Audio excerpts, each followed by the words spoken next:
Audio nest में आपका स्वागत है। ये वो जगह है जहां आवाजें कहानियां बनती हैं। बिलियनियर ड्रामा की चमक, योद्धाओं की गाथाओं का जुनून, फैंटेसी की जादुई दुनिया, माफिया की रहस्यमयी कहानियां, रोमांस की धड़कनें और रहस्यों से भरी मिस्ट्रीज, सब कुछ एक ही जगह पर मिलता है। हर कहानी आपको उस दुनिया में ले जाएगी जहां पैसा, ताकत, प्यार और रहस्य टकराते हैं और जन्म लेती है एक नई दास्तान। वार्निंग, ये कहानी पूरी तरह काल्पनिक है, जिसे सिर्फ मनोरंजन के उद्देश्य से एडिट और अनुवादित किया गया है। इसमें दिखाए गए सभी पात्र, स्थान और घटनाएं लेखक की कल्पना का हिस्सा हैं। किसी व्यक्ति, परंपरा या समुदाय को ठेस पहुंचाना हमारा उद्देश्य नहीं है। साथ ही कुछ कहानियों में 18+ विषय वस्तु हो सकती है। कृपया विवेक पूर्वक सुने। एक दुनिया जो राक्षसी प्राणियों से भरी है। भैया, ये सांप का शोरबा पी लो। मैंने तुम्हारे लिए इसे फिर से गर्म किया है, गरम गरम पी लो। पीले चेहरे वाली लड़की ने गरम शोरबे का कटोरा पकड़कर अर्जुन को थमाया। अर्जुन इस समय एक टूटे फूटे आंगन के बाहर एक बड़ी चट्टान पर बैठा था और दूर गांव के प्रवेश द्वार की ओर देख रहा था। उसका चेहरा पीला पड़ चुका था और शरीर इतना दुबला पतला था कि लगता था हवा के एक झोंके से उड़ जाएगा। फिर भी उसने अपना सिर घुमाकर उस पीली, दुबली पतली लड़की की ओर देखा। गुड़गुड़। ठीक उसी पल उस लड़की का पेट गुड़गुड़ाया। अर्जुन ने सिर हिलाकर कहा, मैं नहीं पी रहा, ये कटोरा तुम्हारा है। भैया, तुम अभी अभी सांप के विष से उभरे हो। चांदी नाग का मांस तुम्हारी सेहत के लिए बहुत जरूरी है। लड़की ने चिंतित होकर कहा। अर्जुन कुछ कहना चाहता था, लेकिन उसका अपना पेट भी गुड़गुड़ाने लगा, वह भी भूखा था। लेकिन उसने फिर भी जिद्दीपन से अपना सिर हिला दिया। अर्जुन कितना भी भूखा क्यों ना हो, वह ये गरम चिकना सांप का शोरबा नहीं पी सकता था। जबकि उसकी अपनी बहन बगल में छिपकर पेड़ के पत्तों और जंगली सब्जियों से बना दलिया खा रही थी। भैया, मान जाओ, घर में ज्यादा खाना नहीं है। इस थोड़े से राक्षसी प्राणी के मांस को तुम्हारी बीमारी के बाद ठीक होने के लिए प्राथमिकता दी जानी चाहिए। मुझे अभी भूख नहीं है। जब पिताजी और बाकी लोग शिकार लेकर लौटेंगे तब मैं खा लूंगी। लड़की ने अपने हाथों में शोरबे का कटोरा फिर से उठाया। तो मैं भी शिकारियों के दल के लौटने का इंतजार करूंगा और सबके साथ खाऊंगा। इस बार अर्जुन ने सिर भी नहीं घुमाया, अपनी आंखें सिकुड़कर वह गांव के प्रवेश द्वार को देखता रहा। लेकिन लड़की कुछ और कहना चाहती थी, लेकिन अर्जुन ने उसे तुरंत रोक दिया। कोई किंतु परंतु नहीं, देर हो रही है और पिताजी और बाकी लोग अभी तक नहीं लौटे हैं, अर्जुन ने भारी आवाज में कहा। ये सुनकर लड़की के चेहरे का भाव वाकई थोड़ा बदल गया। उसने अर्जुन को शोरबा पिलाने की अपनी जिद छोड़ दी और चिंता भरी नजरों से दूर क्षितिज की ओर देखने लगी। वहां सूरज की रोशनी लगभग गायब हो चुकी थी। राक्षस वन में रात होने वाली थी। ये देखकर लड़की की आंखों में तुरंत बेचैनी भर गई। उसने शोरबे का कटोरा एक तरफ रख दिया और बड़ी मुश्किल से उस बड़ी चट्टान पर चढ़ गई। वह अर्जुन के बगल में खड़ी हो गई और उसके साथ चिंता से गांव के प्रवेश द्वार की ओर देखने लगी। ये देखकर अर्जुन थोड़ा खिसक गया ताकि उसे जगह मिल सके और कुछ नहीं कहा। उसने ऊपर देखा जब रोशनी की आखिरी किरण क्षितिज से गायब हो गई, फिर अपनी नज़र वापस गांव के प्रवेश द्वार पर टिका दी। रात हो चुकी थी, लेकिन गांव का शिकारी दल पूरे दिन शिकार करने के बाद भी अभी तक नहीं लौटा था। जंगल के अंधेरे में राक्षसी प्राणी घूमते थे। वे दिन के मुकाबले और भी ज्यादा उन्मादी और 10 गुना ज्यादा खतरनाक हो जाते थे। अर्जुन की आंखें टिमटिमा रही थीं, उसके विचार उलझे हुए थे। वह 2 दिन पहले इस दुनिया में आया था। इस शरीर के असली मालिक को एक चांदी नाग ने काट लिया था और विष के कारण वह कई दिनों से मौत के कगार पर था। पिताजी ने गांव के शिकारी दल के साथ बड़े खतरे उठाकर आखिरकार एक चांदी नाग के बच्चे को पकड़ा और उसके खून से अपने बेटे का इलाज और विष उतारा। उसे मुश्किल से यमराज के दरवाजे से वापस खींचा गया था। कोई नहीं जानता था कि एक इंसान तो वापस आ गया था, लेकिन वह गलत था, या यूं कहें सिर्फ आधा सही था। अर्जुन के शरीर में अब 21वीं सदी की पृथ्वी से आई एक और आत्मा रहती थी। कुछ दिनों तक यादों को मिलाने और जानबूझकर अपनी छोटी बहन लता से जानकारी निकलवाने के बाद उसे मोटे तौर पर पता चल गया था कि वह किस तरह के माहौल में है। किंवदंतियों के अनुसार 100 साल पहले नील ग्रह पर भी पृथ्वी जैसी ही एक शानदार मानव सभ्यता थी। सब कुछ नील ग्रह पर पहले जानवर के उत्परिवर्तन के साथ बदल गया। सीधे सादे छोटे सफेद खरगोश एक छोटे बछड़े जितने बड़े हो गए, जो अपनी टांगों के एक ही वार से एक गाड़ी को पलट सकते थे। साधारण गौरैय्यबाज जितनी बड़ी हो सकती थी, जिनके पंजे एक ही झपटे में इंसान की आंखें निकाल सकते थे। यहाँ तक कि कुछ चींटियां भी मुट्ठी के आकार की हो सकती थीं, बस 2-3 किसी के पैर पर चढ़ जाएं तो पलक झपकते ही मांस को हड्डी तक नोच सकती थीं। अगर छोटे जानवर इतने भयानक हो गए तो शेर, बाघ और दूसरे खूंखार जानवरों का तो और भी बुरा हाल था, जो पहले से ही बहुत बड़े थे।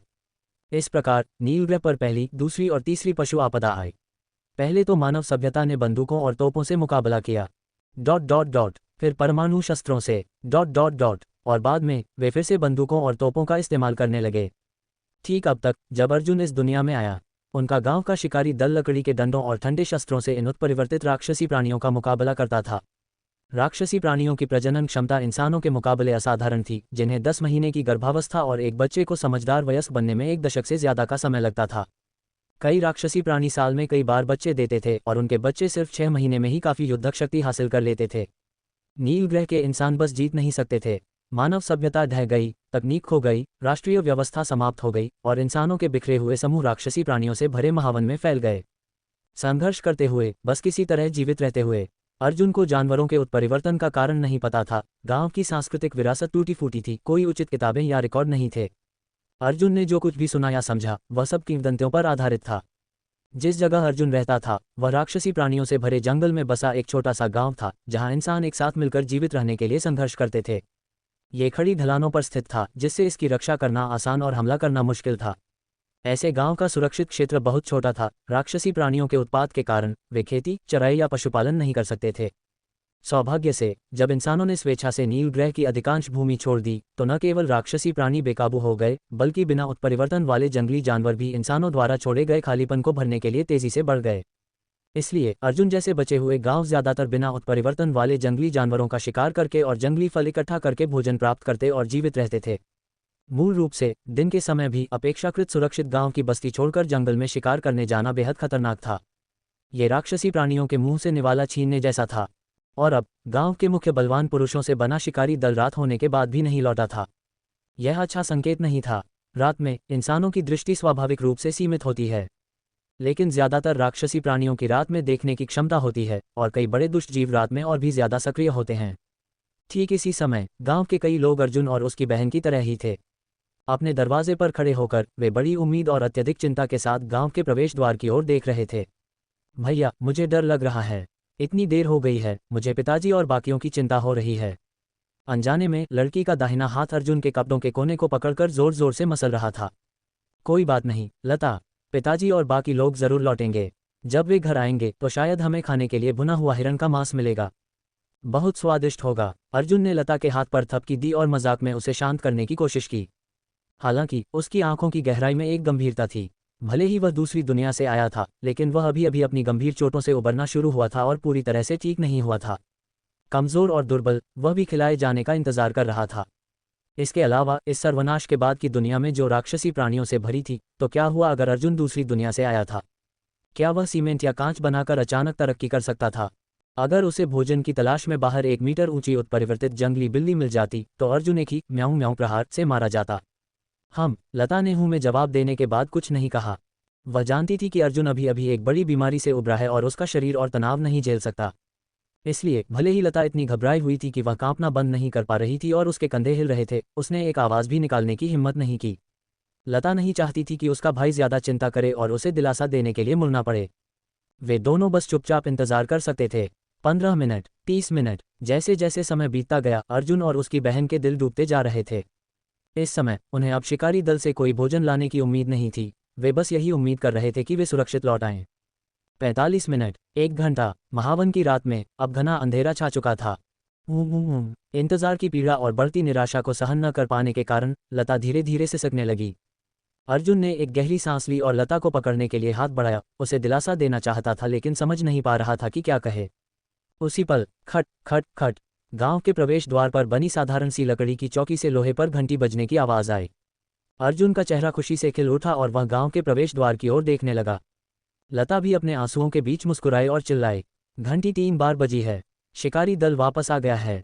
अध्याय 2। शिकारी दल पूरी फसल के साथ लौटा। शिकारी दल वापस आ गया। पिताजी और बाकी लोग सुरक्षित लौट आए हैं। लता खुशी से चिल्लाई, फिर रुककर बोली, अब हमारे पास खाने के लिए कुछ है। लता, जो कुछ पल पहले ही जिद कर रही थी कि उसे भूख नहीं है, अब उत्साहित होकर टूटी दीवार से नीचे कूदी और गांव के प्रवेश द्वार की ओर भागने लगी। ओह, कुछ कदम चलने के बाद उसने अपना माथा पीटा और अर्जुन को सहारा देने के लिए वापस मुड़ी। दोनों धीरे धीरे गांव के प्रवेश द्वार की ओर बढ़ने लगे। सौभाग्य से गांव बड़ा नहीं था और वे कुछ ही देर में पहुंच गए। गांव 3 तरफ से चट्टानों और नदियों से घिरा हुआ था। केवल प्रवेश द्वार ही इसे बाहरी दुनिया से जोड़ता था। प्रवेश द्वार पर लट्ठों और जंग लगी लोहे की बाड़ों से एक साधारण फाटक बनाया गया था, ताकि निचले स्तर के खूंखार जानवरों और जंगली जानवरों के हमलों से बचाव हो सके। फाटक पर बनी चौकी से सबसे अच्छा नज़ारा दिखता था, इसलिए गांव के पहरेदार ने ही सबसे पहले शिकारी दल को लौटते देखा। उसने चौकी पर लटके एक तिकोने लोहे पर वार किया जो घंटी का काम करता था ताकि सभी को सूचित किया जा सके। रात हुए 1 घंटा हो चुका था और गांव वाले जो उम्मीद से इंतजार कर रहे थे आवाज सुनते ही तुरंत दौड़ पड़े। एक पल के लिए गांव का प्रवेश द्वार जीवंत हो गया क्योंकि सभी खुशी से चिल्ला रहे थे और धीमी आवाज में चर्चा कर रहे थे। महावन की रात में गांव के अंदर भी कोई जोर से शोर करने की हिम्मत नहीं करता था। उन्हें डर था कि कहीं गुजरते हुए खूंखार जानवरों का ध्यान आकर्षित न हो जाए जो बस्ती के लिए पूर्ण विनाश ला सकता था। जब तक अर्जुन और बाकी लोग प्रवेश द्वार पर पहुंचे तब तक दर्जनों लोग, बुजुर्ग, बच्चे और महिलाएं पहले ही जमा हो चुके थे। शिकारी दल उस समय खुले हुए फाटक के बीच से एक एक करके अंदर आ रहा था। 1, 2, 3, 6, 7, 8 पूरा शिकारी दल वापस आ गया है। सब सुरक्षित हैं, किसी ने गिना और भीड़ ने तुरंत राहत की सांस ली। कोई हताहत नहीं हुआ था, जितने लोग गए थे उतने ही लौटे थे। यह एक बड़ी राहत थी। इस तरह की दुनिया में भोजन से ज्यादा सुरक्षा महत्वपूर्ण थी। इसके अलावा शिकारी दल भोजन भी लाया था। 2 रंगीन पंखों वाले पहाड़ी तीतर और एक सींग वाला चितल हिरण। हे भगवान, ये हिरण 100 शेर से ज्यादा का होगा। कितनी अच्छी फसल है, इतना सारा मांस। शिकारी दल द्वारा लाए गए सींग वाले चितल हिरण के शव को देखकर भीड़ ने और भी खुशी से धीमी आवाज में जयकारे लगाए। इतना ही नहीं, कोई एक फूला हुआ टाट का बोरा भी उठाए हुए था जिसमें से जंगली फल और सब्जियां झांक रही थीं। खुशी दोगुनी हो गई। न केवल शिकारी दल सुरक्षित लौटा था बल्कि उन्होंने सच में पर्याप्त मांस का शिकार भी किया था। ये देखकर छोटी लड़की लता अपनी आंखों ही आंखों में अपने भाई से मिली। उसे उम्मीद नहीं थी कि अर्जुन ने जो सांत्वना के शब्द कहे थे वे सच हो जाएंगे। शिकारी दल ने सच में एक हिरण पकड़ा था। आज रात उन्हें हिरण का मांस खाने को मिलेगा। देवेंद्र, आज तुम इतनी देर से क्यों आए? फसल तो काफी अच्छी है वैसे। लंगड़े काका, जो फाटक की रखवाली के लिए जिम्मेदार थे, लंगड़ाते हुए शिकारी दल का स्वागत करने के लिए आगे बढ़े और दल के नेता से बात की, जो छोटे बालों और दृढ़ चेहरे वाला एक अधेड़ उम्र का आदमी था। छोटे बालों और दृढ़ चेहरे वाला अधेड़ उम्र का आदमी देवेंद्र था। वह इस बस्ती का आयोजक और शिकारी दल का नेता था। हमारी किस्मत अच्छी थी कि हमने एक सींग वाले चितल हिरण का शिकार कर लिया। वह जानवर तेज था, उसे शिकार करने में बहुत समय लगा और हमने उसका काफी दूर तक पीछा किया। देवेंद्र ने दिल से जवाब दिया।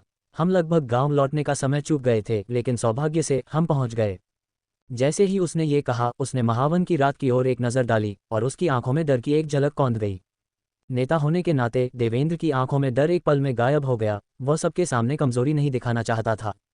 उसने अपना बड़ा हाथ लहराया और जोर से कहा, चलो आज के शिकार को काटने और बांटने के लिए बूचड़खाने चलते हैं। आज रात सभी को एक कटोरा हिरण के मांस का शोरबा मिलेगा। शिकारी दल अपने शिकार के साथ गांव के बूचड़खाने की ओर बढ़ गया और पीछे रह गए कई बुजुर्ग, बच्चे और महिलाएं शोर मचाते हुए उनके पीछे हो लिए। हंसी और बातें हो रही थीं, माहौल खुशनुमा था। सर्वनाश के बाद की दुनिया में इन बुनियादी बस्तियों में सभी एक साथ एक बाड़े में रहते थे, एक दूसरे का सहारा बनकर और एक दूसरे की मदद करके जीवित रहते थे। गांव में प्राप्त भोजन को अपेक्षाकृत निष्पक्ष तरीके से वितरित किया जाता था। आखिरकार इस दुनिया में जीवित रहने के लिए केवल अपने दम पर शिकार कर पाना ही काफी नहीं था। कोई व्यक्ति कितना भी सक्षम क्यों न हो, उसे अभी भी आराम, रसद और यहाँ तक कि अपने परिवार की देखभाल करने वाले किसी व्यक्ति की जरूरत थी। गांव में अनिवार्य रूप से कोई भी बेकार व्यक्ति नहीं था। युवा और अधेड़ उम्र के पुरुष जंगल में शिकार और इकट्ठा करने के खतरनाक काम के लिए जिम्मेदार थे, जबकि लंगड़े काका जैसे विकलांग भी गांव के प्रवेश द्वार की रखवाली के प्रभारी थे। बहुत छोटे बच्चों को छोड़कर यहाँ तक कि बुजुर्गों और महिलाओं को भी संबंधित जिम्मेदारियां निभानी पड़ती थीं। उदाहरण के लिए समुदाय के स्तंभ युवा पुरुषों की दिन भर की मेहनत के बाद देखभाल करना या काटी गई जंगली सब्जियों और फलों को संसाधित करना। इस प्रकार जब शिकारी दल पूरी फसल के साथ लौटा तो गांव के हर घर को मूल रूप से कुछ मांस मिलता। जब भीड़ अर्जुन और उसकी बहन के पास से गुजरी तो देवेंद्र ने उन पर एक नज़र डाली। वह मुस्कुराया और निर्देश दिया, घर जाओ और मेरा इंतजार करो। एक पतीले में पानी उबालो। शिकारी दल का नेता होने के अलावा देवेंद्र अर्जुन और लता का पिता भी था। चूंकि वह मांस बांटने का प्रभारी था, अर्जुन और लता को स्वाभाविक रूप से लाइन में इंतजार करने की जरूरत नहीं थी। देवेंद्र काम खत्म होते ही इसे सीधे घर ले आता। जब दोनों घर लौटे तो लता एक अनजाना लेकिन खुशमिजाज धुन गुनगुना रही थी। एक खुश छोटी मधुमक्खी की तरह उसने आग जलाई और बड़े पतीले में पानी को उबालकर खौला दिया। उसने अर्जुन की मदद से इनकार कर दिया और अपना काम खत्म करने के बाद एक छोटी चौकी लेकर उसके बगल में बैठ गई। अपनी ठुड्डी अपने हाथों में टिकाकर उसकी आंखों में आग की लपटों का प्रतिबिंब चमक रहा था। भैया, इतने बड़े चितल हिरण से हमारे परिवार को कम से कम 5 सेर मांस तो मिलना ही चाहिए, है ना? भैया, तुम्हें नहीं लगता कि भुना हुआ हिरण का मांस स्वादिष्ट होता है? लेकिन पिताजी ने हमें पानी उबालने के लिए कहा। क्या वह हिरण के मांस को उबालने की योजना बना रहे हैं? लता बड़बड़ाती रही। उसकी आवाज में आने वाले भोजन के लिए प्रत्याशा भरी हुई थी। वह सच में भूखी थी। अर्जुन ने सिर हिलाया और एक जवाब दिया। गांव में लगभग 20 घर थे और शिकारी दल व्यक्तियों की संख्या के बजाय घर के हिसाब से भोजन वितरित करता था। आखिरकार गांव में कई बुजुर्ग, बच्चे और महिलाएं थीं, जिनमें से अधिकांश मुख्य दल के परिवार के सदस्य थे। जहां तक हिरण के मांस को भूनने और उबालने के बीच के अंतर का सवाल है, भूनना स्पष्ट रूप से उबालने की तुलना में अधिक बर्बादी भरा था, खासकर ऐसे माहौल में जहां संसाधनों की कमी थी। हिरण के मांस को उबालने से एक बड़ा पतीला शोरबा बन सकता था।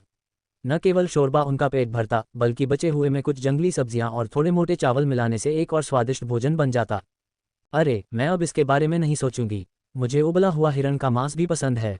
शोरबे में थोड़ा मोटा नमक डालने से यह अविश्वसनीय रूप से सुगंधित होगा। लता ने अपनी सुखद चिंताओं को झटक दिया और आग की लपटों को घूरने लगी। उसके मुंह के कोने से पहले ही लार टपकने लगी थी। वह अभी भी 12 या 13 साल की एक बच्ची थी। दोनों भाई बहन 1 घंटे से ज्यादा इंतजार करते रहे जब तक कि गांव के बूचड़खाने के आसपास का क्षेत्र शांत नहीं हो गया। तभी छोटे से आंगन का टूटा हुआ लकड़ी का दरवाजा चरमराया और देवेंद्र मांस की एक लड़ी लिए प्रवेश द्वार पर दिखाई दिया। पिताजी, आप आखिरकार वापस आ गए। पानी बहुत देर से उबल रहा है और मैंने और भी डाल दिया है। लता एक युवा अबाबिल की तरह उछली और देवेंद्र के चारों ओर चक्कर लगाने के लिए दौड़ पड़ी। देवेंद्र का चेहरा प्रवेश करने से पहले थोड़ा थका हुआ लग रहा था, लेकिन उन दोनों को देखकर उसके चेहरे पर एक राहत भरी मुस्कान आ गई। पिताजी, हमारा हिरण का मांस कहाँ है? लता के अगले सवाल ने देवेंद्र के भाव को कठोर कर दिया। उसने अपना दाहिना हाथ उठाया, जिसमें आधा चितल हिरण का कलेजा फेफड़ा था। एक फेफड़े का टुकड़ा और आंतों का एक बड़ा हिस्सा बस साफ किया हुआ एक पुआल की बेल से एक साथ पिरोया हुआ था। ओह लता, अर्जुन, आज हम फेफड़े का शोरबा पी रहे हैं। देवेंद्र ने अपनी आवाज में अपराध बोध के साथ कहा। लता की आंखों में खुशी तुरंत आधी हो गई जब उसने निराशा के साथ अपने पिता के हाथ में चितल हिरण के कलेजे फेफड़े को देखा। उसने अपना होंठ काटा और कुछ नहीं कहा। खास, मैंने हिरण का मांस किशन चाचा को दे दिया। अध्याय 3। इस दुनिया में जीवित रहने के लिए हमारे परिवार को मूल रूप से 5 सेर हिरण का मांस और 5 सेर हिरण का कलेजा फेफड़ा आवंटित किया गया था, लेकिन इस बार मैंने हिरण के मांस के हिस्से में से 4 सेर शिकारी दल के अन्य सदस्यों में बांटने के लिए दे दिया। बाकी 1 सेर हिरण का मांस और 3 सेर हिरण का कलेजा फेफड़ा मैंने तुम्हारे किशन चाचा के घर भेज दिया। देवेंद्र ने अर्जुन और लता को समझाते हुए उबलते पानी से बेसिन में 2 सेर चितल हिरण के कलेजे फेफड़े को धोया। लता अभी भी पूरी तरह से समझ नहीं पाई थी, लेकिन अर्जुन विचारों में खो गया था। देवेंद्र ने लता की ओर देखा, आह भरी, और आगे समझाया। तुम्हारे भाई को पहले एक चांदी नाग ने काट लिया था और उसे विष उतारने और ठीक करने के लिए चांदी नाग के खून की जरूरत थी। हालांकि वह जानवर, चांदी नाग, श्रेणीबद्ध नहीं है, फिर भी वह एक बिना श्रेणी का खूंखार जानवर है। परसों पूरा शिकारी दल मेरे साथ चांदी नाग को फंसाने गया था। हालांकि हमने पूरा दिन बिताया और एक चांदी नाग के बच्चे को पकड़ लिया, लेकिन कोई और लाभ नहीं हुआ। इसीलिए पिछले 2 दिनों से गांव में भोजन की कमी है। देवेंद्र ने अपना सिर हिलाया और जारी रखा। इसके अलावा उस दिन तुम्हारे किशन चाचा भी घायल हो गए थे। वह पिछले 2 दिनों से शिकार पर नहीं जा सके, इसलिए उनका भोजन आवंटन कम हो गया है। वह भी अपनी चोटों से उबर रहे हैं और भोजन की कमी बर्दाश्त नहीं कर सकते। देवेंद्र ने मन ही मन आह भरी। उसे ये कठिनाइयां 2 बच्चों को नहीं बतानी चाहिए थी जो अभी 15 साल के भी नहीं थे। लेकिन ये राक्षस वन था। ऐसी दुनिया में कोई चाहता था कि बच्चे इन चीज़ों के संपर्क में आएं और जल्दी परिपक्व हों। लता केवल 12 साल की थी। ये सुनने के बाद वह कुछ हद तक समझ गई और उसने हिरण के मांस के मामले पर ध्यान देना बंद कर दिया। सतह पर अर्जुन बस 15 साल का था, लेकिन उसके शरीर के अंदर 20 साल की एक आत्मा रहती थी। वह समझ गया। गांव में लगभग 100 लोग थे और उनके भोजन के अधिकांश स्रोत शिकारी दल की फसल पर निर्भर थे। परसों पिताजी ने अर्जुन के सांप के विष का इलाज करने के लिए शिकारी दल को चांदी नाग पकड़ने के लिए नेतृत्व किया। चूंकि उन्होंने कोई और शिकार नहीं पकड़ा, इसलिए सभी एक दिन भूखे रहे। अंत में उन्होंने एक चांदी नाग का बच्चा पकड़ा और अर्जुन ने उसका सारा खून और मांस खा लिया था। तो अगले 2 दिनों के लिए जो भोजन अर्जुन के परिवार को आवंटित किया जाना चाहिए था, वह मुआवजे के रूप में दूसरों को दिया गया। अपने बच्चों के उदास चेहरों को देखकर देवेंद्र की आंखें इधर उधर घूमी और उसने अपने पास रखे जानवरों की खाल के थैले से कुछ निकाला। लेकिन कोई बात नहीं, मुझे आज जंगल में ये भी मिला। देखो, देवेंद्र ने बैंगनी पत्तों वाले कई पौधे पकड़े और उन्हें ऐसे लहराया जैसे वह कोई खजाना दिखा रहा हो। क्या ये जंगली तुलसी के पत्ते हैं? लता ने उन्हें नहीं पहचाना, लेकिन अर्जुन ने एक ही बार में पौधे का नाम पुकार लिया। देवेंद्र ने मुस्कुराते हुए सिर हिलाया और कहा, उबले हुए चितल हिरण के कलेजे फेफड़े में वाकई एक अजीब गंध होती है और इसका स्वाद अच्छा नहीं होता। लेकिन कुछ तुलसी के पत्ते डालने के बाद न केवल गंध छिप जाएगी, बल्कि इसका एक अनूठा स्वाद भी होगा। बस अपने पिता के कौशल का इंतजार करो। परिवार अचानक थोड़ा और जीवंत हो गया। सब एक साथ बैठकर चितल हिरण के कलेजे फेफड़े का एक पतीला उबाल रहे थे, इसे कड़ी की तरह खा रहे थे। जैसे ही अर्जुन ने फेफड़े और बड़ी आंत का सूप पिया, जिसका स्वाद केवल नमक और तुलसी का था, उसका दिल मिश्रित भावनाओं से भर गया। एक शांतिपूर्ण और समृद्ध युग में तुलसी के पत्तों का उपयोग केवल तेज गंध वाली मछली और समुद्री भोजन को संभालने के लिए किया जाता था। उन्हें अब फेफड़े और बड़ी आंख के सूप में डालना एक अजीब व्यंजन का टुकड़ा माना जा सकता है। लेकिन इस तरह की दुनिया और माहौल में ये भी एक दुर्लभ भोजन था। अगले दिन अर्जुन आंगन में खड़खड़ाहट की आवाज़ से जाग गया। ये लता थी जो आंगन में आग जला रही थी और पानी उबाल रही थी। वह पिछली रात के बचे हुए शोरबे को गर्म कर रही थी। भैया, तुम जाग गए। मैं कल रात का बचा हुआ गर्म कर रही हूँ।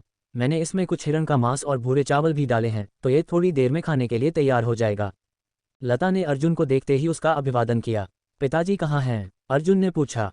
पिताजी ने शिकारी दल को इकट्ठा किया और आज सुबह जल्दी निकल गए। उन्होंने कल 3 सींग वाले चितल हिरण एक साथ देखे थे, लेकिन केवल एक का शिकार किया। वे आज सुबह उस क्षेत्र में अपनी किस्मत आजमाने के लिए जल्दी निकल गए। लता ने जवाब देते हुए पतीले से एक कटोरा निकाला और उसे अर्जुन के पास ले आए, उसे खाने के लिए थमा दिया। अर्जुन ने नीचे देखा और पाया कि यह वास्तव में मांस का शोरबा और भूरे चावल का दलिया था, जिसके ऊपर कुछ कटा हुआ मांस छिड़का हुआ था। लता ने मुस्कुराते हुए समझाया, किशन चाची ने अभी कुछ हिरण का मांस और भूरे चावल भेजे हैं, ये कहते हुए कि तुम्हें अपने शरीर को पोषण देने की ज़रूरत है और मांस की कमी नहीं होनी चाहिए भैया। अर्जुन ने सिर हिलाया और बिना कुछ कहे दलिया का कटोरा ले लिया। किशन चाची उस किशन चाचा के परिवार की सदस्य थीं जो चांदी नाग का शिकार करते समय घायल हो गए थे। एक एहसान का बदला एक एहसान से, जैसे देवेंद्र उनकी परवाह करता था, उनके परिवार को भी याद था कि देवेंद्र का बेटा अर्जुन भी एक घायल मरीज था। अर्जुन ने चुपचाप दलिया खत्म किया, अपना मुंह पोंछा और कहा, लता, मैं अब बहुत बेहतर महसूस कर रहा हूँ। मैं गांव में थोड़ा घूमना चाहता हूँ। ये सुनकर लता ने कुछ चिंतित होकर कहा, तो गांव से बाहर मत जाना, बस अंदर ही टहल लो और ज्यादा दूर मत जाना। अर्जुन ने एक सकारात्मक जवाब दिया और आंगन से निकल गया। वह इस दुनिया में अब 3 या 4 दिन से था। उसका शरीर बहुत बेहतर था और उसकी यादें ज्यादातर मिल चुकी थीं, हालांकि इस दुनिया के बारे में मूल मालिक का ज्ञान सीमित था। यह एक पहाड़ी गांव वाले के स्तर तक सीमित था। सबसे महत्वपूर्ण बात, अर्जुन ने मूल रूप से एक बात की पुष्टि कर ली थी, वह वास्तव में दूसरी दुनिया में आ गया था और यह सिर्फ एक सपने जैसा सरल नहीं था। इतने लंबे समय तक पिछले कुछ दिनों के उसके अनुभव का हर मिनट और हर पल क्रिस्टल की तरह साफ था। अगर यह एक सपना होता तो अर्जुन बहुत पहले जाग गया होता, पृथ्वी पर अपने उस किराए के कमरे में। चूंकि वह अब जाग नहीं सकता था, यह एक वास्तविक पुनर्जन्म था। तो अर्जुन को यह सोचना था कि उसे इस दुनिया में क्या करना चाहिए और कैसे जीवित रहना है, कैसे एक बेहतर जीवन जीना है। अर्जुन के विचार अस्त व्यस्त थे जब वह छोटे से गांव में टहल रहा था। गांव में ज्यादा लोग नहीं थे, लेकिन हर कोई अपने अपने कामों में व्यस्त था। बुजुर्ग लोग अपने आंगनों में बैठकर औजार बुन रहे थे और महिलाएं पानी के पास कपड़े धो रही थीं और खाद्य सामग्री तैयार कर रही थीं। युवा और अधेड़ उम्र के पुरुष शायद ही कभी देखे जाते थे। अर्जुन जानता था कि अधिकांश सक्षम पुरुष शिकारी दल के साथ बाहर गए थे। बाकी लोगों में से अधिकांश गांव के प्रवेश द्वार पर थे, पहरेदार और संतरी के रूप में सेवा कर रहे थे। अर्जुन गांव के द्वार से गुजरा और वहां कई बड़े अधेड़ उम्र के पुरुषों को इकट्ठा देखा। गांव के पहरेदारों के नेता लंगड़े काका का एक पैर खराब था और वह लंगड़ा था। शिकारी दल के सदस्यों से बड़े होने के अलावा इन लोगों में से अधिकांश के पास किसी न किसी रूप में शारीरिक विकलांगता थी, जिससे उनके लिए शिकार पर जाना असुविधाजनक हो जाता था। हालांकि उन्होंने गांव के प्रवेश द्वार पर महत्वपूर्ण पहरेदारी के कर्तव्यों का भी पालन किया। इससे गांव के बुजुर्गों, बच्चों और महिलाओं को शांति से रहने और रसद संभालने की अनुमति मिली। अर्जुन ने अपने कदम मोड़े और बूचड़खाने और बड़े गोदाम की ओर बढ़ गया। प्रहार, वापस खींचो। बूचड़खाना और बड़ा गोदाम जुड़े हुए थे और इमारत के सामने एक बड़ा समतल क्षेत्र था जो मूल रूप से एक खलिहान था। इस समय समतल मैदान के पार से दूर से चिल्लाने की आवाज़ सुनी जा सकती थी। लगभग 12 या 13 साल के कई किशोर देखरेख में ठीक से युद्ध कला का अभ्यास कर रहे थे। इसे युद्ध कला का अभ्यास कहना, ये वास्तव में भले का उपयोग करके सरल प्रहार आंदोलनों का अभ्यास करना था। जो बच्चे बहुत छोटे थे वे जंगल में जाकर खूंखार जानवरों के मुंह से भोजन छीनने के लिए उपयुक्त नहीं थे, लेकिन वे समय भी बर्बाद नहीं कर सकते थे। उनके पास कीचड़ या कंचे से खेलने का मौका नहीं था और उन्हें जल्द से जल्द बुनियादी शिकार और युद्ध कौशल सीखने की जरूरत थी। एक बार जब उनके शरीर 2 साल और बढ़ जाते, उनकी हड्डियां मजबूत हो जाती, उनकी मांसपेशियां दृढ़ हो जाती और वे अधिक शक्ति प्राप्त कर लेते, तो उन्हें भी शिकारी दल के साथ भोजन के लिए शिकार पर जाना पड़ता। अर्जुन खलिहान के किनारे खड़ा होकर भीड़ को लंबे समय तक प्रहार का अभ्यास करते देखता रहा। गांव में हर कोई अपनी जगह पर है, एक छोटी मशीन की तरह जहां हर कोई एक पेंच है। इस माहौल में गांव वास्तव में एक बेकार व्यक्ति का समर्थन करने का जोखिम नहीं उठा सकता। संसाधन वास्तव में दुर्लभ हैं। पिताजी के शिकारी दल के नेता होने के बावजूद 3 लोगों के परिवार के लिए पर्याप्त भोजन प्राप्त करना अभी भी मुश्किल है। अर्जुन चुप हो गया और अपनी आंखें नीची कर लीं। मुझे भी अपनी जगह खोजने और अपनी भूमिका निभाने की जरूरत है। लेकिन जंगल खतरनाक है, हर जगह खूंखार जानवर घूमते हैं और बाघ के मुंह से भोजन छीनना ये कैसे आसान हो सकता है। मूल मालिक शिकारी दल के साथ शिकार करने गया था और जंगल में जीवित रहने के अनुभव की कमी के कारण उस पर घात लगाकर हमला किया गया और एक चांदी नाग द्वारा काटकर मार दिया गया। मैं इस दुनिया में अच्छी तरह से जीना चाहता हूँ। मेरा भरोसा क्या है? अध्याय 4 प्रतिभा दृढ़ता। दृढ़ता से सफलता मिलती है। शाम को शिकारी दल एक बार फिर लौटा। इस बार देवेंद्र खरगोश के मांस का एक हिस्सा लेकर लौटा। यह एक राक्षस खरगोश की पिछली टांग थी। राक्षस खरगोश में कुछ उत्परिवर्तन हुए थे। हालांकि इसे एक श्रेणीबद्ध राक्षसी प्राणी नहीं माना जाता था, लेकिन इसका आकार दोगुने से भी ज्यादा हो गया था। इस एक खरगोश की टांग का वजन पूरे 2.5 सेर था। लता तुरंत बहुत खुश हो गई और उत्साह से कूदने लगी। हालांकि खरगोश के मांस का पोषण मूल्य सीमित था, भूरे चावल के बराबर भी नहीं, फिर भी यह मांस था और इसमें वह स्वादिष्ट सुगंध थी। साथ ही यह उनका पेट मांस से भरने के लिए काफी था। अर्जुन के मुंह के कोनों पर एक मुस्कान आई, लेकिन देवेंद्र की बांह पर नजर पड़ते ही उसका चेहरा गंभीर हो गया। लता। अर्जुन ने लता के कपड़ों का कोना खींचा, उसे देवेंद्र पर कूदने से रोक दिया। पिताजी, आपका हाथ। अर्जुन ने ध्यान से देखा कि देवेंद्र की बाईं बांह पर एक पुराना कपड़ा लिपटा हुआ था, जिसमें से खून हल्का हल्का रिस रहा था। ये देखकर देवेंद्र ने अपनी बाईं बांह को अपनी पीठ के पीछे छिपा लिया। फिर उसने अपनी दाईं बांह में खरगोश की टांग उठाकर उन्हें दिखाई और कहा, कुछ नहीं। राक्षस खरगोश के दांत तेज होते हैं। मेरी बांह पर बस उस जानवर के दांतों से कुछ खरोंचें आ गईं। इसका इलाज हो चुका है। इससे आने वाले शिकारों पर कोई असर नहीं पड़ेगा। देवेंद्र ने बनावटी लापरवाही से समझाया, फिर खरगोश की टांग को थोड़ा हिलाया। आज हम भुना हुआ खरगोश का मांस खा रहे हैं। लता बहुत समय से भुना हुआ मांस खाना चाहती थी और आज तुम्हारी इच्छा पूरी हो गई। अरे या लता तुरंत खुशी से चिल्लाई और कूदने लगी, जिससे बातचीत सफलतापूर्वक देवेंद्र की चोट से हट गई। इन मुश्किल समय में वे हर दिन केवल मांस के शोरबे पर जीते थे। केवल नमक से सना हुआ भुना मांस भी एक दुर्लभ व्यंजन था। चूंकि खरगोश के मांस का पोषण मूल्य सीमित था और उसे पकाने का कोई मतलब नहीं था, इसलिए उन्हें उसे भुनने की थोड़ी बर्बादी का कोई अफसोस नहीं था। तीनों का परिवार एक साथ बैठकर भुना हुआ खरगोश का मांस खा रहा था। हालांकि लता को इसकी बहुत लालसा थी, लेकिन अंत में उसने केवल एक छोटा सा टुकड़ा खाया, लगभग 3 या 4 तोला। अर्जुन ने भी लगभग आधा सेर खाया। उनमें से कोई भी भरा नहीं था, लेकिन कोई और रास्ता नहीं था, वे अपना पेट नहीं भर सकते थे। पिताजी ने आधा सेर खाया। खरगोश की आधी टांग बची रही, जिसे अभी भी 2 हिस्सों में बांटना था। एक हिस्सा कल भाई बहन के भोजन के लिए था और दूसरा पिताजी के कल के शिकार के लिए सूखा राशन था। तीनों केवल आधे भरे हुए थे। वे आग के चारों ओर बैठे रहे, पीने के लिए पानी उबालते रहे और बातें करते रहे। पिताजी अपनी चोट के बारे में बात करने को तैयार नहीं थे, इसलिए उन्होंने जानबूझकर विषय बदल दिया। अर्जुन ने कई बार विवरण पूछने की कोशिश की, लेकिन हर बार उसे बीच में ही रोक दिया गया। अर्जुन ने जिद नहीं की। वह जानता था कि पिताजी नहीं चाहते कि उनके बच्चे ज्यादा चिंता करें। चटक। एक संक्षिप्त सन्नाटा था, जो केवल चूल्हे में लकड़ी से निकलने वाली चिंगारी से टूट रहा था। पिताजी, हमारे गांव में क्या सच्ची युद्ध कला सीखना संभव है? चूंकि पिताजी अपनी चोट के बारे में बात नहीं करना चाहते थे, अर्जुन ने बस कुछ और पूछ लिया। देवेंद्र एक पल के लिए स्तब्ध रह गया और अर्जुन की ओर देखने लगा। युद्ध कला तुम सीखना चाहते हो? देवेंद्र ने तुरंत जवाब न देकर वापस पूछा। हालांकि पिताजी इस बस्ती के आयोजक और शिकारी दल के नेता थे, लेकिन वह एक योद्धा नहीं थे। ज्यादा से ज्यादा वह बस जंगल में जीवित रहने में माहिर एक शिकारी थे। एक अधेड़ उम्र का शिकारी जो 2 बच्चों के साथ जीवित रहने के लिए संघर्ष कर रहा था। एक साधारण व्यक्ति। हाँ, अर्जुन ने जवाब दिया। वह ये भी जानता था कि पिताजी एक योद्धा नहीं थे, अन्यथा उन्होंने इसे अपने तक नहीं रखा होता और मूल मालिक को बहुत पहले सिखा दिया होता। लेकिन इस दुनिया के बारे में और जानने के बाद अर्जुन को लगा कि यह कुछ हद तक उसके पिछले जीवन के उपन्यासों की उच्च मार्शल या बंजर भूमि महासत्ता दुनिया के समान है। गांव के बुजुर्गों द्वारा अपने खाली समय में बच्चों को सुनाई जाने वाली कहानियों के साथ योद्धाओं के बारे में भी किंवदंतियां थीं। इसीलिए अर्जुन ने इस बार यह पूछा। आखिरकार ऐसी दुनिया में कोई युद्ध कला के माध्यम से सुधार कर सकता था। मजबूत लोग पत्थर की पट्टियों को तोड़ सकते थे और अपने नंगे हाथों से राक्षसी प्राणियों का वध कर सकते थे। कौन सा लड़का इसकी लालसा नहीं करेगा? युद्ध कला, युद्ध कला। युद्ध कला का अभ्यास करने की लागत। देवेंद्र सिर झुकाए बड़बड़ाया। एक पल के चिंतन के बाद उसने अर्जुन की ओर देखा।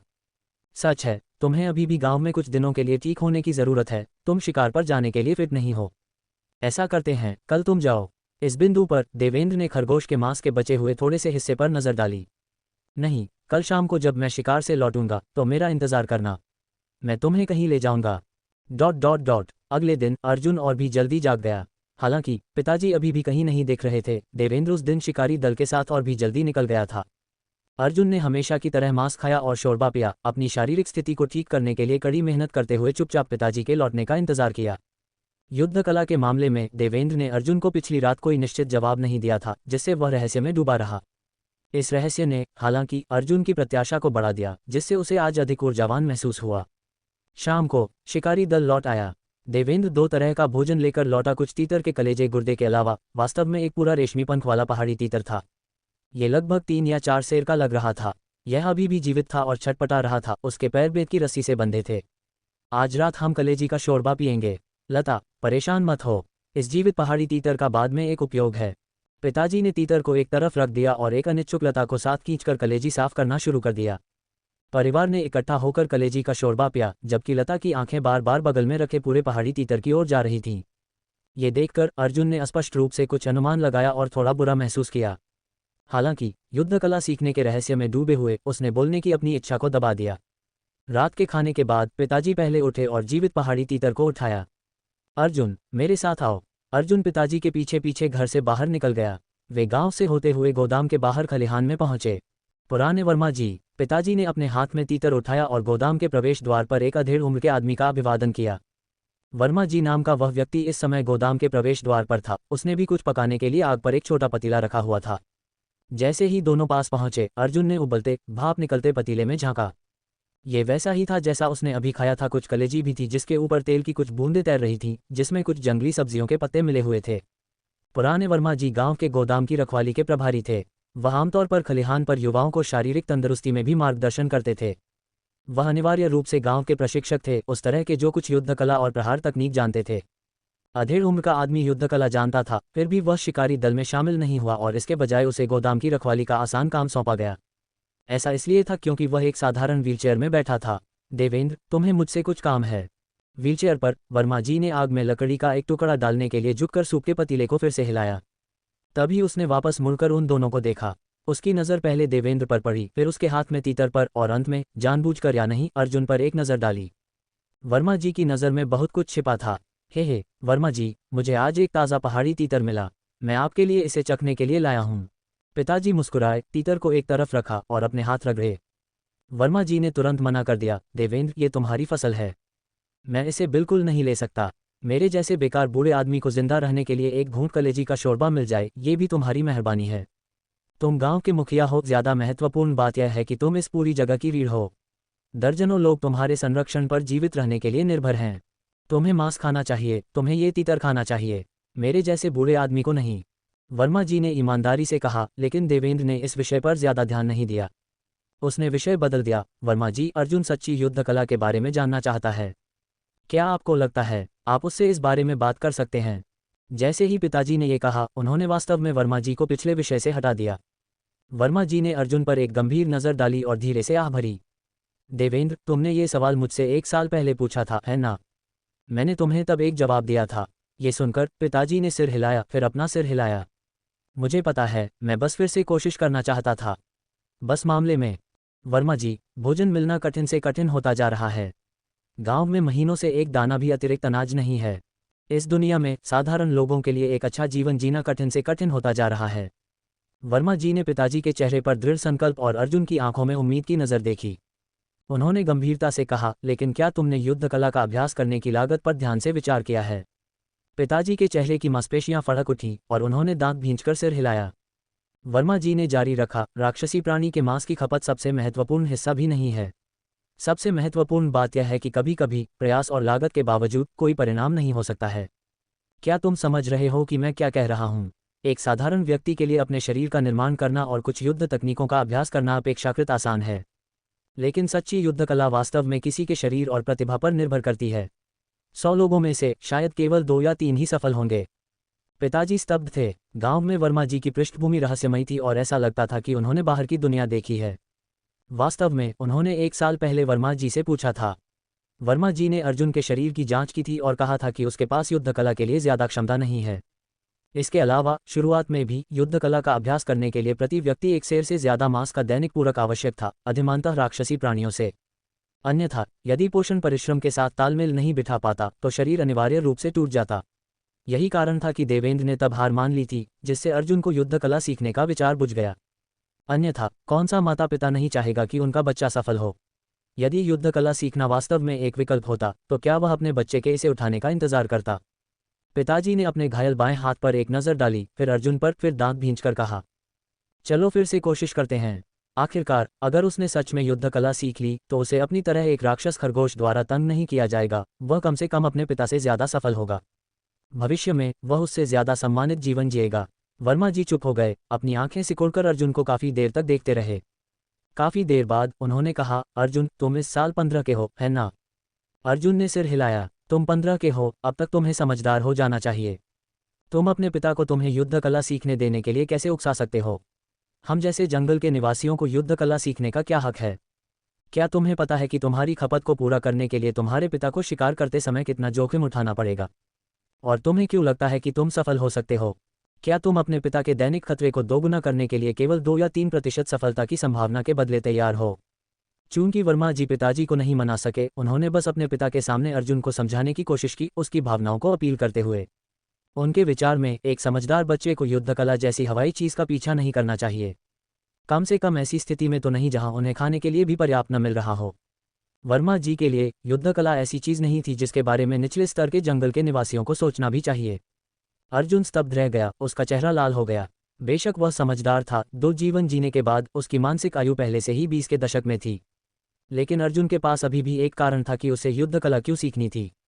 क्योंकि प्रतिभा दृढ़ता। प्रतिभा का विवरण दृढ़ता एक गुण है और एक आत्मा अनुशासित इच्छाशक्ति का रूप है। जब तक आप किसी भी चीज में दृढ़ रहेंगे, आप सफलता प्राप्त कर सकते हैं। अर्जुन के इस दुनिया में आने के बाद ये सरल फलक उसके दिमाग में दिखाई दिया। वह जानता था कि यह शायद उसका दिव्य वरदान था। अर्जुन को दूसरों के लिए सफलता की दर नहीं पता थी, लेकिन वह जानता था कि उसके सफल होने की उच्च संभावना है। बस इतना था कि वह अभी तक सच्ची युद्ध कला के संपर्क में नहीं आया था। इस दुनिया में जहां राक्षसी प्राणी बेखौफ घूमते थे, केवल युद्ध कला सीखकर ही वह बेहतर ढंग से जीवित रह सकता था और पिताजी के कंधों पर बोझ साझा कर सकता था। अध्याय 5 इसमें शरीर मजबूत करने की तकनीक शामिल है, युद्ध कला सीखने के लिए। अगले दिन अर्जुन पिताजी की तरह ही जल्दी उठा। पिताजी ने मुर्गे के कलेजे गुर्दे का ज्यादातर शोरबा अर्जुन को दिया, फिर अपनी बोतल में थोड़ा शोरबा और सब्जियों के पत्ते भर लिए।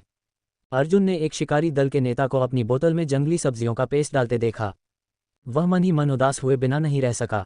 पिताजी, अर्जुन ने पुकारा, कोई बात नहीं, तुम ज्यादा खाओ। वर्मा जी ने कहा है कि बाद में तुम्हारी खपत बहुत बढ़ जाएगी।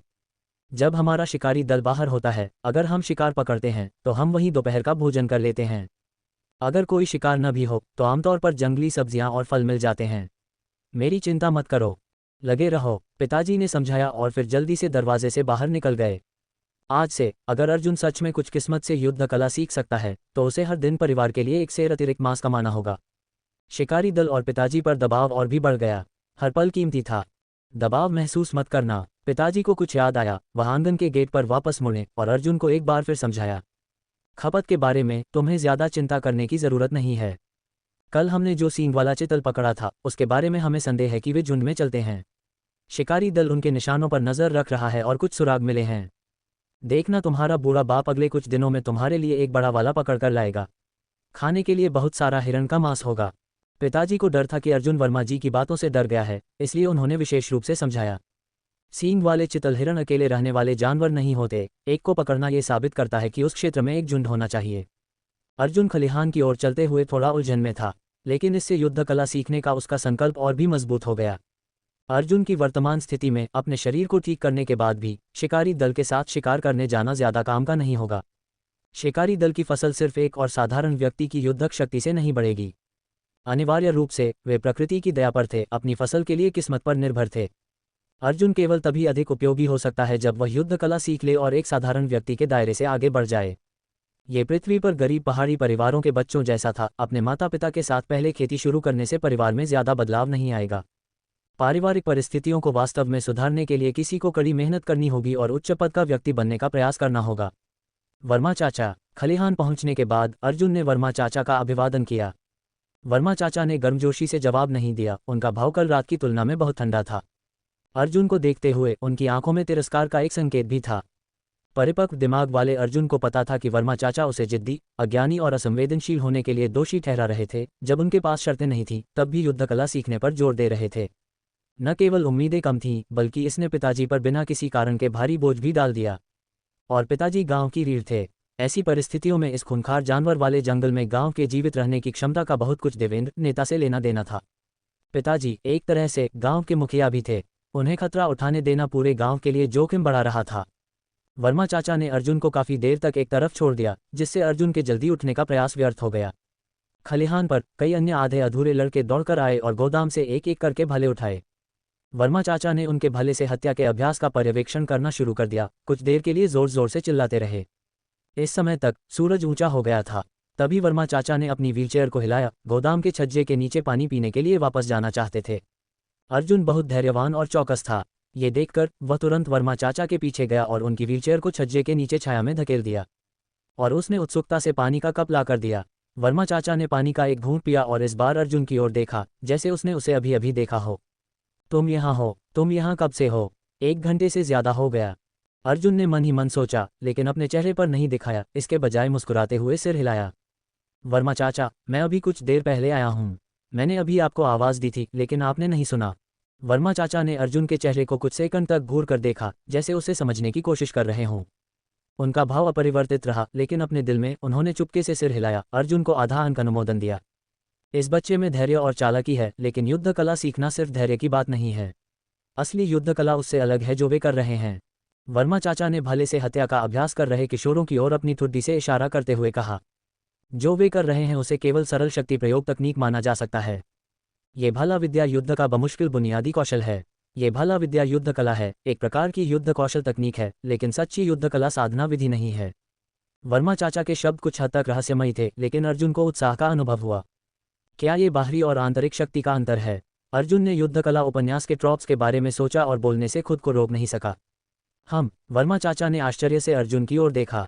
ये कहने का एक नया तरीका है, लेकिन ये काफी करीब है। ये शरीर को प्रशिक्षित करने और युद्ध तकनीकों का अभ्यास करने के बीच का अंतर है। युद्ध तकनीकों का रूप सीखना आसान है और सीमा सरल है, बस कड़ी मेहनत करो और अक्सर अभ्यास करो। लेकिन वास्तव में शक्तिशाली और जटिल तकनीकों के लिए साधारण लोग बाहरी रूप सीखने पर भी अपनी शक्ति को उजागर नहीं कर सकते, क्योंकि उनके शरीर आवश्यकताओं को पूरा नहीं करते। शक्ति और गति तकनीकों के साथ तालमेल नहीं बिठा सकती। वर्मा चाचा की व्याख्या जटिल नहीं थी, या कम से कम अर्जुन के लिए समझना आसान था, इसलिए अर्जुन ने सिर हिलाया।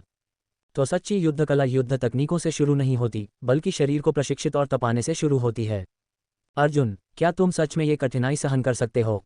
इस बिंदु पर वर्मा चाचा ने गंभीरता से अर्जुन को घूर कर देखा। मैं तैयार हूँ वर्मा चाचा, अर्जुन ने निर्णायक रूप से उत्तर दिया। उसकी आवाज़ दृढ़ और जोरदार थी। वर्मा चाचा मुस्कुराए और कहा, तुम बहुत आत्मविश्वासी हो, लेकिन यह मामला वास्तव में ऐसा कुछ नहीं है जिसे सिर्फ आत्मविश्वास से हासिल किया जा सकता है। जब से तुमने और तुम्हारे पिता ने फैसला कर लिया है, मैं और कुछ नहीं कहूँगा। मेरे पास यहाँ एक सरल काय शोधन विधि है। उस मामले में अभ्यास शुरू करने की कोशिश करो। ये सुनकर अर्जुन बहुत खुश हुआ। असली युद्ध कला। ये देखकर वर्मा चाचा ने जोड़ा, हालांकि मैं पहले एक बात स्पष्ट कर दूं, इस विधि का मानक 100 दिनों में प्रवेश स्तर तक पहुंचना है। 100 दिनों में प्रवेश स्तर का मतलब है कि युद्ध कला के लिए सच्ची प्रतिभा वाला कोई भी व्यक्ति इसे अधिकतम 100 दिनों में प्राप्त कर सकता है। अगर 100 दिनों के बाद भी तुम्हें कोई प्रगति नहीं दिखती, तो अपने पिता के प्रयासों को बर्बाद मत करना, समझे? अर्जुन ने बार बार सिर हिलाया। वर्मा चाचा ने एक गहरी सांस ली और अचानक चिल्लाया, जाओ, धूप में खड़े हो जाओ, सीधे खड़े रहो, अपने पैर खोलो, बैठो और नीचे बैठो, अपने हाथ सीधे बाहर रखो, सीधे आगे देखो, छाती बाहर, पीठ सीधी। अर्जुन चौंक गया और तुरंत जैसा कहा गया वैसा किया। वह जानता था कि यह युद्ध कला सीखने की शुरुआत थी। चिलचिलाती धूप के नीचे वर्मा चाचा के शब्दों का पालन करते हुए उसने कुछ हद तक एक गैर मानक अश्वमुद्रा का पोज बनाया। फिर वह चुपचाप वर्मा चाचा के अगले निर्देश का इंतजार करने लगा। 1 मिनट, 3 मिनट, 6 मिनट। अर्जुन के माथे पर पसीना आने लगा और उसके पैर कांपने लगे, लेकिन वर्मा चाचा ने अभी तक अगला निर्देश नहीं दिया था। बस यही, अश्वमुद्रा। अर्जुन ने मन ही मन सोचा, ये किंवदंतियों में उच्च स्तरीय युद्ध कला सीखने से थोड़ा अलग लगता है। वह वर्मा चाचा पर एक नज़र डालने से खुद को रोक नहीं सका। क्या तुम्हें लगता है कि यह सिर्फ एक अश्वमुद्रा है और थोड़ा तिरस्कार महसूस कर रहे हो? वर्मा चाचा ने कहा। अर्जुन ने वापस बात करने की हिम्मत नहीं की। अगर तुम 10 मिनट तक अश्वमुद्रा भी नहीं रख सकते और सबसे बुनियादी काम नहीं कर सकते, तो युद्ध कला सीखने के बारे में बात करने का क्या मतलब है? तुम्हें देखकर जैसे तुम्हें पानी से बाहर निकाला गया हो, पसीने में तरबतर और कांपते हुए इतने कमजोर शरीर के साथ युद्ध कला सीखने के बारे में बात करने का क्या मतलब है? वर्मा चाचा ने डांटना जारी रखा। लगभग 10 मिनट बाद अर्जुन को बहुत बुरा लगा। वह अभी एक गंभीर बीमारी से उबरा था और लंबे समय तक पोषण असंतुलन के साथ 10 मिनट की अश्वमुद्रा ने उसके पूरे शरीर को कंपा दिया। सांस फूल रही थी, उसके फेफड़े ऐसे लग रहे थे जैसे वे फटने वाले हैं।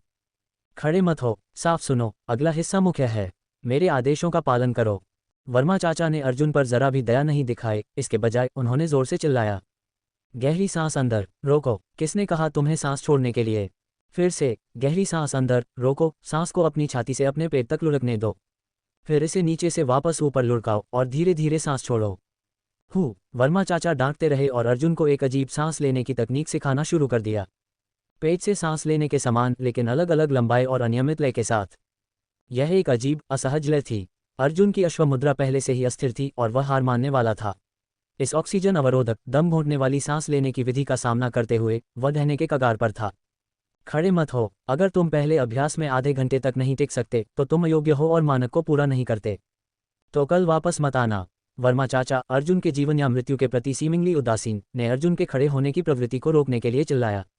अर्जुन की आंखें पीछे की ओर लुढ़क गईं और वह थकावट से बेहोश होने वाला था, लेकिन उसने दांत भींच लिए और वापस बैठ गया। जारी रखो। दृढ़ता से सफलता मिलती है। यह अब अर्जुन का एकमात्र विश्वास था। अगर उसके पास ऐसा दिव्य वरदान था और फिर भी वह मानक को पूरा नहीं कर सकता, वह इस खूंखार जानवर वाले जंगल में कैसे जीवित रह सकता था? वह अपने पिता का सामना कैसे कर सकता था, जो अभी जंगल में अपनी जान जोखिम में डाल रहे थे? खींचो। अर्जुन ने हताशा से पकड़ बनाए रखी, अपनी आंखें बंद कर लीं, अपने दिमाग को साफ करने की कोशिश की और कुछ भी नहीं सोचा, खासकर हार मान लो शब्द के बारे में नहीं। इसके बजाय उसने अजीब सांस लेने की लय के अनुकूल होने की पूरी कोशिश की। उसके शरीर के हर रोमछिद्र से लगातार पसीने की बड़ी बड़ी बूंदें निकल रही थीं, जो तुरंत उसके पैरों के नीचे एक छोटा सा पोखर बना रही थीं। पसीने का एक पोखर जिसे चिलचिलाती धूप को भी वाष्पित करने का समय नहीं मिला। उसके शरीर में बचा थोड़ा सा रंग भी तेजी से गायब हो गया और वह बीमार रूप से पीला हो गया। लेकिन वह अभी तक बेहोश नहीं हुआ था। उसने गिरने की हिम्मत नहीं की। अर्जुन और वर्मा चाचा की हरकतों ने पास में भाले का अभ्यास कर रहे किशोरों को आकर्षित किया। ये देखकर कई किशोर उत्सुकता से चारों ओर जमा हो गए और मैदान में अर्जुन को देखने लगे। वर्मा चाचा, अर्जुन भैया क्या कर रहे हैं? उनका अभ्यास हमसे अलग क्यों है? वर्मा चाचा ने यह सुनकर नाक सिकुड़ी। उसकी चिंता मत करो। वह बस कोई है जो अपनी सीमा नहीं जानता और यहाँ अपनी जिंदगी बर्बाद कर रहा है। उद्धरण चिन्ह और सीमित खाद्य आपूर्ति को बर्बाद कर रहा है। अरे, अपने भालों का अभ्यास करने वापस जाओ। क्या तुम भी समय बर्बाद करने की योजना बना रहे हो? अर्जुन ने दांत भींच लिए। वर्मा चाचा और किशोरों के बीच की कुछ बातचीत को स्पष्ट रूप से सुन रहा था। उसने वर्मा चाचा को किशोरों की हरकतों को डांटते और मार्गदर्शन करते हुए भी सुना। अर्जुन समय का हिसाब खो चुका था और नहीं जानता था कि वह कितनी देर तक दृढ़ रहा। ऐसा लगा जैसे केवल कुछ मिनट, फिर भी ऐसा लगा जैसे एक जीवन बीत गया, जब तक कि अर्जुन के दिमाग में एक आवाज़ नहीं गूंजी। कुछ बदलाव हुए। अवस्था श्रेणीहीन। साधना विधि काय शोधन कला आरंभ नहीं हुआ। 1/10 कोई नहीं। प्रतिभा दृढ़ता वास्तव में उपयोगी है। दिव्य वरदान ने मुझसे झूठ नहीं बोला और वेब उपन्यासों ने मुझसे झूठ नहीं बोला। ये देखकर अर्जुन तुरंत बहुत खुश हुआ। वह चिल्लाने से खुद को रोक नहीं सका। हा, मैंने कर दिखाया। मैंने इसे सीख लिया है। अध्याय 6 गुमनाम योद्धा। तुमने क्या कहा कि तुम क्या बन गए हो? इतना हंगामा कर रहे हो, क्या बकवास कर रहे हो? पुराने वर्मा ने अपने सामने अर्जुन को एक अजीब भाव से देखा। उसकी आंखों में गहरी सोच की एक झलक कौंध गई। अर्जुन ने अपनी आंखें खोली और तुरंत चौंक गया। उसने अपनी अश्वमुद्रा भी स्थिर नहीं की थी और वह अचानक लड़खड़ा गया। उसके पैर लड़खड़ा गए और वह लगभग गिर ही गया। सौभाग्य से पास का एक युवक तेज था और उसने उसे सहारा दिया।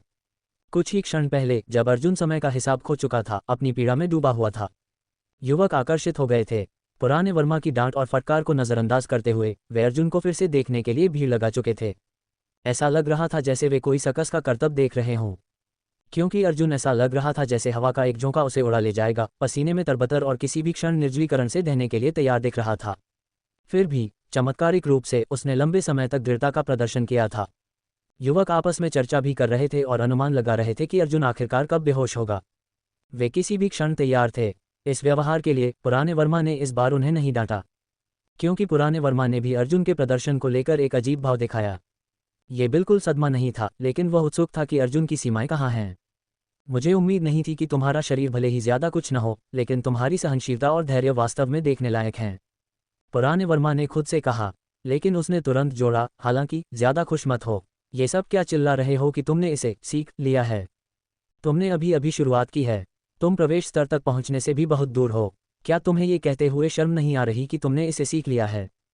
पुराने वर्मा ने अर्जुन के धैर्य को कुछ हद तक स्वीकार किया, लेकिन वह इसे दिखाना नहीं चाहता था, इस डर से कि वह युवा को बहुत ज्यादा अवास्तविक उम्मीद दे देगा। इसलिए उसने उसे फिर से दबा दिया। जब अर्जुन मुद्रा में था तो सनसनी बहुत स्पष्ट नहीं थी, लेकिन अब जब उसे सहारा दिया जा रहा था तो उसकी इंद्रियां वापस आ गईं। उसे पूरे शरीर में कमजोरी महसूस हुई, जैसे उसके शरीर को टुकड़ों में पीटा गया हो। उसने कई बार कोशिश की, लेकिन अपने दम पर सीधा खड़ा नहीं हो सका। पुराने वर्मा के शब्द सुनकर अर्जुन ने बहस नहीं की, बल्कि बार बार सिर हिलाया। वर्मा चाचा सही हैं, मैं ये ध्यान रखूंगा। वैसे वर्मा चाचा, मैं अभी कितनी देर से अभ्यास कर रहा था? क्या यह आधा घंटा था? अर्जुन जानता था कि उसका सीखा और पुराने वर्मा का सीखा एक ही चीज नहीं थी। पुराने वर्मा काय शोधन कला के प्रवेश स्तर तक पहुंचने का उल्लेख कर रहे थे, जबकि अर्जुन का मतलब था कि काय शोधन कला उसके दिव्य वरदान द्वारा सफलतापूर्वक दर्ज कर ली गई थी और उसके पास एक अंक की प्रवीणता भी थी। अर्जुन के शब्द सुनने के बाद पुराने वर्मा का मुंह फड़क उठा, लेकिन उसने कोई जवाब नहीं दिया।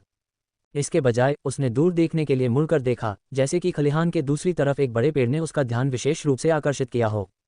इस समय एक युवक चिल्लाया, अर्जुन भैया, क्या तुम्हें नहीं पता कि तुम वहां कितनी देर खड़े रहे? मैं ध्यान दे रहा था। शुरुआत से लेकर अभी तक तुम लगभग 1 घंटे से ज्यादा खड़े रहे। ये सुनकर अर्जुन ने सूरज की ओर देखा। वह वास्तव में आज सुबह लगभग 700 बजे खलिहान पर पहुंचा था, लेकिन पुराने वर्मा ने जानबूझकर उसे 1 घंटे से ज्यादा के लिए एक तरफ छोड़ दिया था। ये लगभग 900 बजे था जब पुराने वर्मा ने अर्जुन से बात करना शुरू किया और थोड़ी देर बाद उसने अंततः अर्जुन को काय शोधन कला सिखाना शुरू किया। यह शायद लगभग 930 बजे शुरू हुआ था और अब सूरज वास्तव में दोपहर के लगभग 1100 बजे था, तेज और गर्म।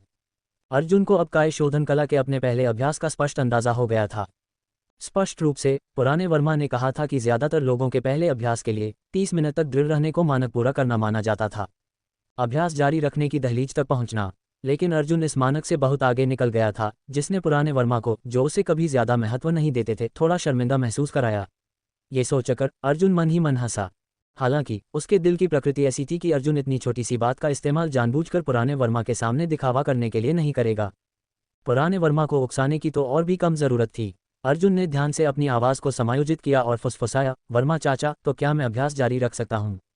ये सुनकर पुराने वर्मा अंततः वापस मुड़े और अर्जुन पर एक नज़र डाली। तुम बच्चे अभी भी अभ्यास करने के बारे में सोच रहे हो? सिर्फ 1 घंटे में तुम पहले से ही एक भूखे भूत की तरह थक गए हो। जाओ आईने में देखो, जो कोई 5 दिन से भूखा हो उसका रंग भी तुमसे ज्यादा लाल होगा। अगर तुमने अपनी शारीरिक कमी से उबरने से पहले काय शोधन कला का अभ्यास करने की हिम्मत की तो तुम अपने जीवन को ज्यादा खींच लोगे और तुरंत मर जाओगे। पुराने वर्मा ने चिढ़कर अपना हाथ हिलाया और 2 युवकों को निर्देश दिया, तुम दोनों इसे घर ले जाओ। फिर उसने अर्जुन से फिर आग्रह किया, घर जाओ और धीरे धीरे खाओ। छोटे, बार बार भोजन करो और सुनिश्चित करो कि तुम अपना पेट भर लो। आदर्श रूप से खूंखार जानवर का मांस खाना सबसे अच्छा है। ठीक है, सब लोग बिखर जाओ, घर जाओ। तुम लोग अभी भी यहाँ क्या कर रहे हो? इस बूढ़े आदमी के पास ज्यादा खाना नहीं है, क्या तुम मुझसे दोपहर का भोजन छीनने की योजना बना रहे हो? पुराने वर्मा ने अशिष्टता से सभी को भगा दिया, क्योंकि यह वास्तव में भोजन का समय था। गांव में भोजन कोटे के हिसाब से वितरित किया जाता था और किसी भी परिवार के पास अतिरिक्त अनाज नहीं था। गांव में अपर्याप्त भोजन एक बात थी, दिन में 3 भोजन करना वास्तव में थोड़ा विलासिता का था। लेकिन भले का अभ्यास करने वाले युवकों के लिए उन्हें इस पर कंजूसी न करने की कोशिश करनी चाहिए। अर्जुन को 2 युवकों द्वारा घर ले जाया गया। वह खुद चलना चाहता था, लेकिन वह बस नहीं चल सकता था, इसलिए वह केवल युवकों को धन्यवाद देता रहा। हे भगवान, भैया तुम्हें क्या हुआ? क्या वर्मा चाचा ने तुम्हें मारा? लता अर्जुन को सहारा देकर वापस आते देख चौंक गई, जो एक लंगड़े कीड़े जैसा लग रहा था। वह जानती थी कि अर्जुन ने आज युद्ध कला सीखना शुरू कर दिया है, लेकिन उसे उम्मीद नहीं थी कि वह आधे दिन से भी कम समय में ऐसी हालत में लौटेगा। अरे लता, वर्मा चाचा ने उसे नहीं मारा। अर्जुन भैया बस युद्ध कला के अभ्यास से थक गए हैं। वर्मा चाचा ने तुमसे ज्यादा खाना तैयार करने और अर्जुन भैया को पेट भर खाने देने के लिए कहा है। दोनों युवकों ने अर्जुन को मुख्य कमरे के चौखट के सहारे बिठाया, लता को एक त्वरित निर्देश दिया और फिर विदा ली। लता को अर्जुन को देखते हुए कुछ हद तक हानि में छोड़ दिया। उसके चेहरे पर चिंता और दिल का दर्द दोनों दिखाई दे रहे थे। लता, मैं ठीक हूँ, चिंता मत करो। लता का भाव देखकर अर्जुन ने अपने दिल में एक गर्मजोशी महसूस की और उसे सांत्वना देने के लिए बोला, मैंने बस व्यायाम के दौरान खुद को ज्यादा थका लिया। मैं भूखा हूँ, क्या खाने के लिए कुछ है?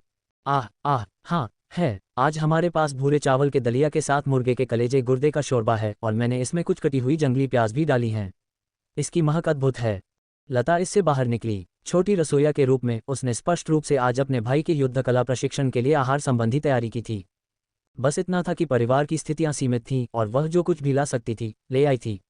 अर्जुन ने लता द्वारा दिए गए दलिया का कटोरा लिया, अंदर के बहुत गाढ़े नहीं भूरे चावल के दलिया को देखते हुए वह मुस्कुराया, उसे ठंडा करने के लिए फूंक मारी और धीरे धीरे उसे पीना शुरू कर दिया।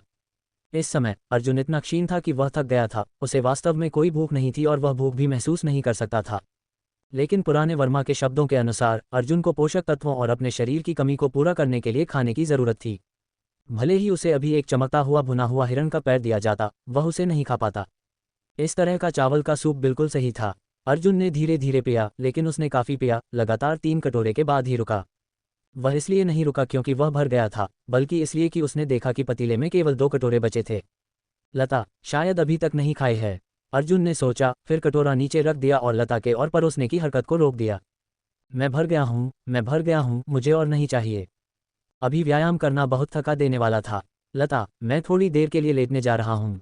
कुछ कटोरे दलिया के बाद, हालांकि अर्जुन की शारीरिक असुविधा में ज्यादा सुधार नहीं हुआ था, वह दीवार के सहारे लड़खड़ाते हुए खड़ा होने में सक्षम था। वह धीरे धीरे अपने कमरे की ओर बढ़ा, लता को निर्देश देते हुए, लता, तुम्हें भी कुछ दलिया खाना चाहिए। मैं थोड़ी देर के लिए आराम करने जा रहा हूँ। अर्जुन बिस्तर पर लेटा लेकिन बिल्कुल सो नहीं सका।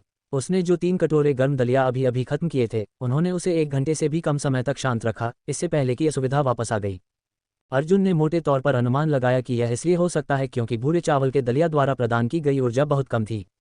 1 घंटे तक काय शोधन कला का अभ्यास करने से हुई कमी की तुलना में 3 कटोरे भूरे चावल का दलिया सिर्फ बाल्टी में 1 बूंद के बराबर था। अर्जुन को पुराने वर्मा के शब्द याद आए, युद्ध कला के अभ्यास में बहुत खपत होती है।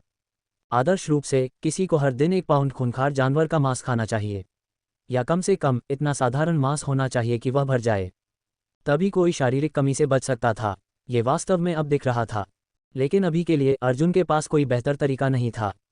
मांस खाने के लिए उसे आज शिकारी दल की फसल देखनी होगी और देखना होगा कि पिताजी क्या वापस ला सकते हैं।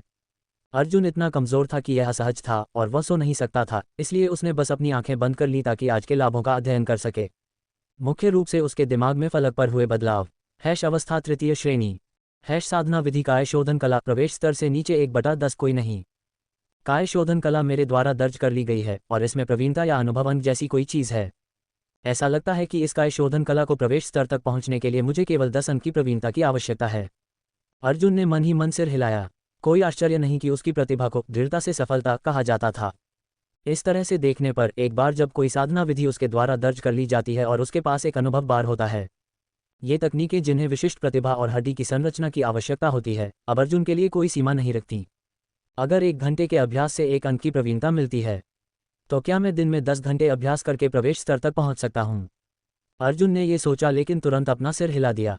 मैंने अपने शरीर को खत्म कर दिया है और मैं आज केवल 1 घंटे के अभ्यास के लिए दृढ़ रहने में कामयाब रहा। ये तो कहने की जरूरत नहीं है कि मेरे पास पुनःपूर्ति के लिए पर्याप्त खूंखार जानवर का मांस नहीं है। भले ही मेरे पास इतना मांस होता, मैं इसे 1 दिन में काय शोधन कला का अभ्यास करने के लिए पूरी तरह से अवशोषित नहीं कर सकता। मैं बस एक नश्वर हूं जो अभी तक युद्ध कला के मार्ग में भी प्रवेश नहीं किया है, कोई अमर नहीं। फिर भी अर्जुन अभी भी आत्मविश्वास से भरा था और अपनी युद्ध कला यात्रा की संभावनाओं के लिए तत्पर था, क्योंकि जब तक अनुभव बार है वह अनुभव के लिए पीस सकता है। जब तक वह पीस सकता है वह अंततः इसे अधिकतम कर देगा। इस तरह से देखने पर अर्जुन को युद्ध कला में सफल होना निश्चित था और यह बहुत दूर नहीं होगा। उसके पास जल्द ही इस राक्षस वन में जीवित रहने के कुछ साधन होंगे। जब वह समय आएगा तो भोजन प्राप्त करना भी आसान हो जाएगा। वह वास्तव में परिवार के कुछ बोझों को साझा करने और कुछ सुधार करने में मदद कर सकता है। फलक पर एक अतिरिक्त अवस्था भी है जो 3य श्रेणी दिखा रहा है। यह इसलिए होना चाहिए क्योंकि मैंने अभी अभी युद्ध कला शुरू की है और अभी तक काय शोधन कला के प्रवेश स्तर तक नहीं पहुंचा हूं। अगर मैं काय शोधन कला के प्रवेश स्तर तक पहुंच जाता हूं तो शायद मुझे एक उचित योद्धा माना जाएगा। अर्जुन की आंखों में प्रत्याशा की एक झलक कौन थी। मैं बस ये सोच रहा हूं कि तब मुझमें किस तरह के बदलाव होंगे और मुझे किस तरह की शक्ति प्राप्त होगी। अध्याय 7 केवल एक ही रास्ता है सफलता। शाम को पिताजी आधा चूहा लेकर लौटे। यह आधा उत्परिवर्तित चूहा था जिसका वजन पूरे 3 सेर था। हालांकि इसे एक श्रेणीबद्ध खूंखार जानवर नहीं माना जाता था। इसके पंजे और दांत इतने मजबूत थे कि बजरी और कठोर जमीन खोद सकते थे। जंगल के पहाड़ी लोग इसे पत्थर तोड़ चूहा कहते थे। परिणामस्वरूप इसका आकार भी एक साधारण चूहे से 2 गुना या 3 गुना था। न तो अर्जुन और न ही लता ने इस बात की परवाह की कि मांस गंदा या अरुचिकर था। इसके विपरीत उन्होंने बड़े चाव से खाया। इस दुनिया में न खाने योग्य चूहे का मांस जैसी कोई चीज नहीं थी। जो लोग नखरे करते थे वे बहुत पहले ही भूख से मर चुके थे। अर्जुन, वर्मा जी ने कहा कि तुमने आज अच्छा प्रदर्शन किया। अपने शरीर को पोषण देने के लिए और खाओ। गांव लौटने के बाद पिताजी सबसे पहले वर्मा जी से मिले थे। आखिरकार शिकारी दल लौटने पर सबसे पहला काम खलिहान के पास के बूचड़खाने में जाकर शिकार को बांटना था। इस प्रकार पिताजी को अर्जुन के आज के युद्ध कला अभ्यास के बारे में पहले से ही पता था। अर्जुन ने एक दबी हुई प्रतिक्रिया दी, पत्थर तोड़ चूहे के मांस से बने शोरबे को पीते हुए। ये चीज आखिरकार उत्परिवर्तित थी। हालांकि यह एक श्रेणीबद्ध खूंखार जानवर नहीं था, लेकिन इसके मांस में मौजूद पोषक तत्व एक सामान्य चूहे की तुलना में अधिक प्रचुर थे। अर्जुन ने छोटे छोटे घूंट लिए, लेकिन वह लगातार पीता रहा, बारीक कटे हुए मांस को खाता रहा जिसे नरम होने तक उबाला गया था। इस बार उसे लगा कि पत्थर तोड़ चूहे के मांस के भीतर एक हल्की ऊर्जा धीरे धीरे उसके पेट में घुल रही है। यह एक ऐसी अनुभूति थी जिसका अनुभव उसने पहले चांदी नाग का मांस खाते समय नहीं किया था। भले ही दोनों उत्परिवर्तित जानवर थे, जब उसने चांदी नाग खाया तो उसे केवल ये पता था कि यह साधारण मांस की तुलना में भूख को बेहतर ढंग से शांत करता है। अर्जुन ने अनुमान लगाया कि केवल युद्ध कला सीखना शुरू करने के बाद ही कोई इन ऊर्जा परिवर्तनों को महसूस कर सकता है। इस समय उसका शरीर एक ऐसे भूखंड की तरह था जिसने लंबे समय तक सूखे का सामना किया हो, झुलसा हुआ और फटा हुआ। और पत्थर तोड़ चूहे के मांस से निकलने वाली हल्की ऊर्जा बारिश की एक फुहार की तरह थी, जो फटी हुई धरती पर गिर रही थी और धीरे धीरे उसे नम कर रही थी। मुझे लगता है कि मैं इसे कर सकता हूँ। पत्थर तोड़ चूहे के शोरबे का एक बड़ा कटोरा खत्म करने के बाद अर्जुन ने महसूस किया कि उसका सुन्ना शरीर शायद 10वें हिस्से तक ठीक हो गया है। तभी उसे पिताजी को जवाब देने का होश आया। फिर उसने जोड़ा, मुझे पूरा विश्वास है। अर्जुन लड़खड़ाते हुए खड़ा हुआ, पतीले से एक और कटोरा मांस का शोरबा परोसने की तैयारी कर रहा था। ये झूठ नहीं था कि अर्जुन को सफल होने का विश्वास था, लेकिन न्यूनतम आवश्यकता पेट भर खाना थी। केवल अपने शरीर को बहाल करके ही वह कल काय शोधन कला का अभ्यास जारी रख सकता था। तभी वह काय शोधन कला में अपनी प्रवीणता बढ़ाना जारी रख सकता था। ये देखकर लता ने जल्दी से अर्जुन को मांस के शोरबे से भरा एक बड़ा कटोरा भरने में मदद की। पिताजी ने संतुष्टि से सिर हिलाया, अर्जुन को मुस्कुराते हुए व्यवस्थित रूप से शोरबा पीते हुए देखते रहे। 3 सेर पत्थर तोड़ चूहे के मांस को एक बड़े पतीले शोरबे में उबाला गया था, जिसमें कुछ पौष्टिक जंगली सब्जियों के पत्ते बिखरे हुए थे। मांस, सब्जियों और शोरबे के बीच कम से कम 10 सेर का आयतन था। क्योंकि यह चीज़ साधारण मांस की तुलना में भूख को बेहतर ढंग से शांत करती थी, पिताजी को संतुष्ट होने के लिए केवल एक कटोरे की जरूरत थी। लता ने और भी कम खाया, लगभग आधा कटोरा, जबकि अर्जुन अकेले धीरे धीरे खाता रहा। उसमें बहुत सहनशक्ति थी। थोड़ी ही देर में उसने 3 बड़े कटोरे खा लिए थे और ऐसा लग रहा था कि वह और भी खा सकता है।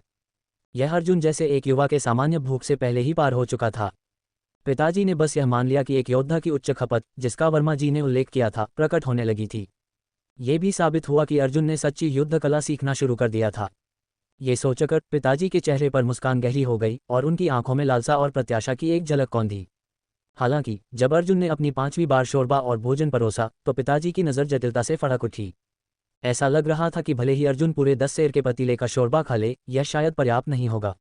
वर्मा जी ने कहा था कि युद्ध कला शुरू करने वाले किसी को हर दिन 1 सेर खूंखार जानवर का मांस देना सबसे अच्छा है। उनका मतलब जरूर सच्चा श्रेणीबद्ध खूंखार जानवर का मांस होगा, लेकिन हम संभवतः एक सच्चा श्रेणीबद्ध खूंखार जानवर का शिकार कैसे कर सकते हैं?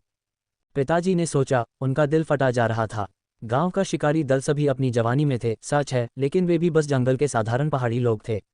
आमतौर पर कुछ थोड़े उत्परिवर्तित बड़े पक्षियों या जानवरों जैसे पत्थर तोड़ चूहों या चांदी नागों का शिकार कर पाना पूरी तरह से किस्मत पर निर्भर करता था।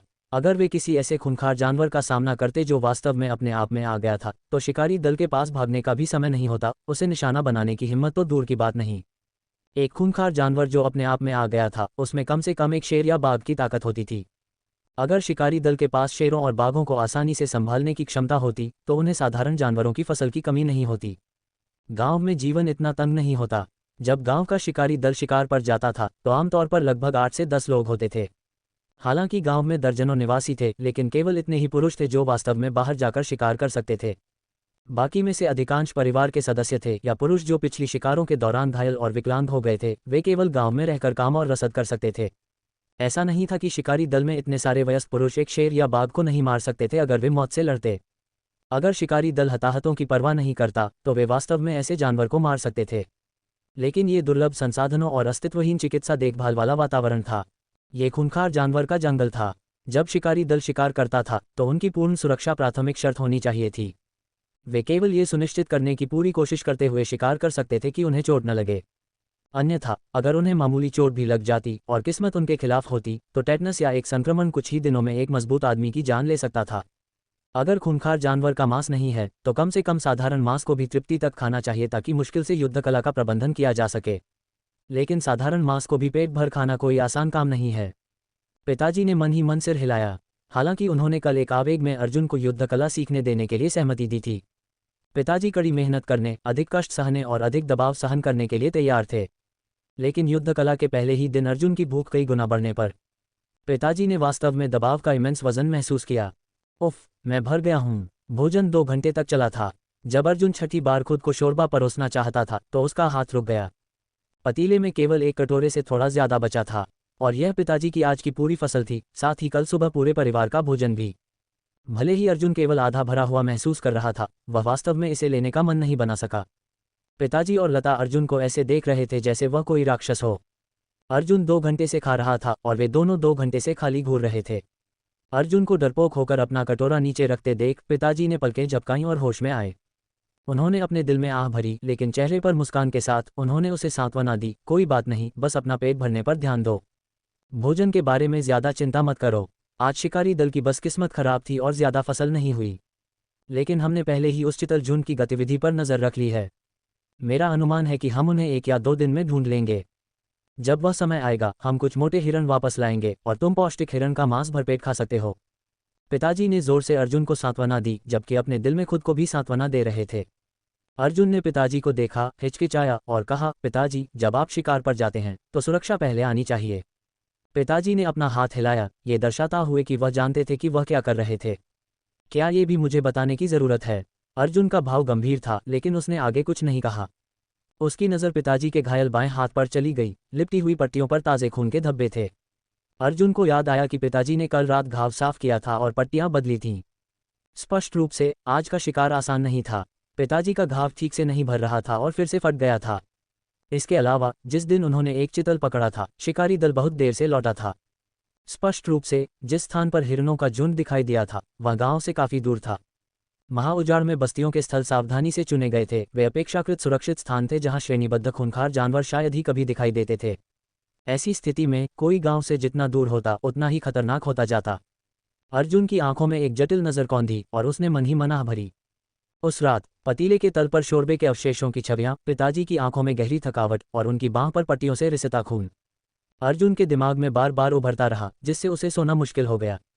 इतना सोचना बेकार है। आत्मदोष, अपराधबोध और आत्मदया और भी बेकार हैं। मेरी वर्तमान स्थिति में मुझे वास्तव में इस मांस की जरूरत है। अर्जुन ने मन ही मन सोचा, क्या ये स्थिति एक बच्चे द्वारा अपने खेती करने वाले पिता को एक सेब विक्रय केंद्र पर नवीनतम दूरभाष खरीदने के लिए मजबूर करने से अलग है? मुझे ये युद्ध कला के लिए चाहिए, यह उत्पादन के साधनों के लिए एक आवश्यकता है। केवल युद्ध कला में सफल होने के बाद ही मैं अपने परिवार को और भी अधिक वापस दे सकता हूँ। मुझे सफल होना ही होगा। इस माहौल में मेरे पास कोई दूसरा रास्ता नहीं है, न ही कोई वापसी का रास्ता। अगले दिन पिताजी के उठने और अपने सामान तैयार करने की आवाज़ ने अर्जुन को जगा दिया। पहले अर्जुन बहुत गहरी नींद सोता था। युवा लड़के गहरी नींद सोते हैं और हल्की आवाज़ें उसे नहीं जगातीं। लेकिन आज एक अपवाद था। अर्जुन बिस्तर से बाहर निकलने की जल्दी में नहीं था, बल्कि उसने ध्यान से अपनी शारीरिक स्थिति को महसूस किया। हालांकि वह कल केवल आधा भरा हुआ था।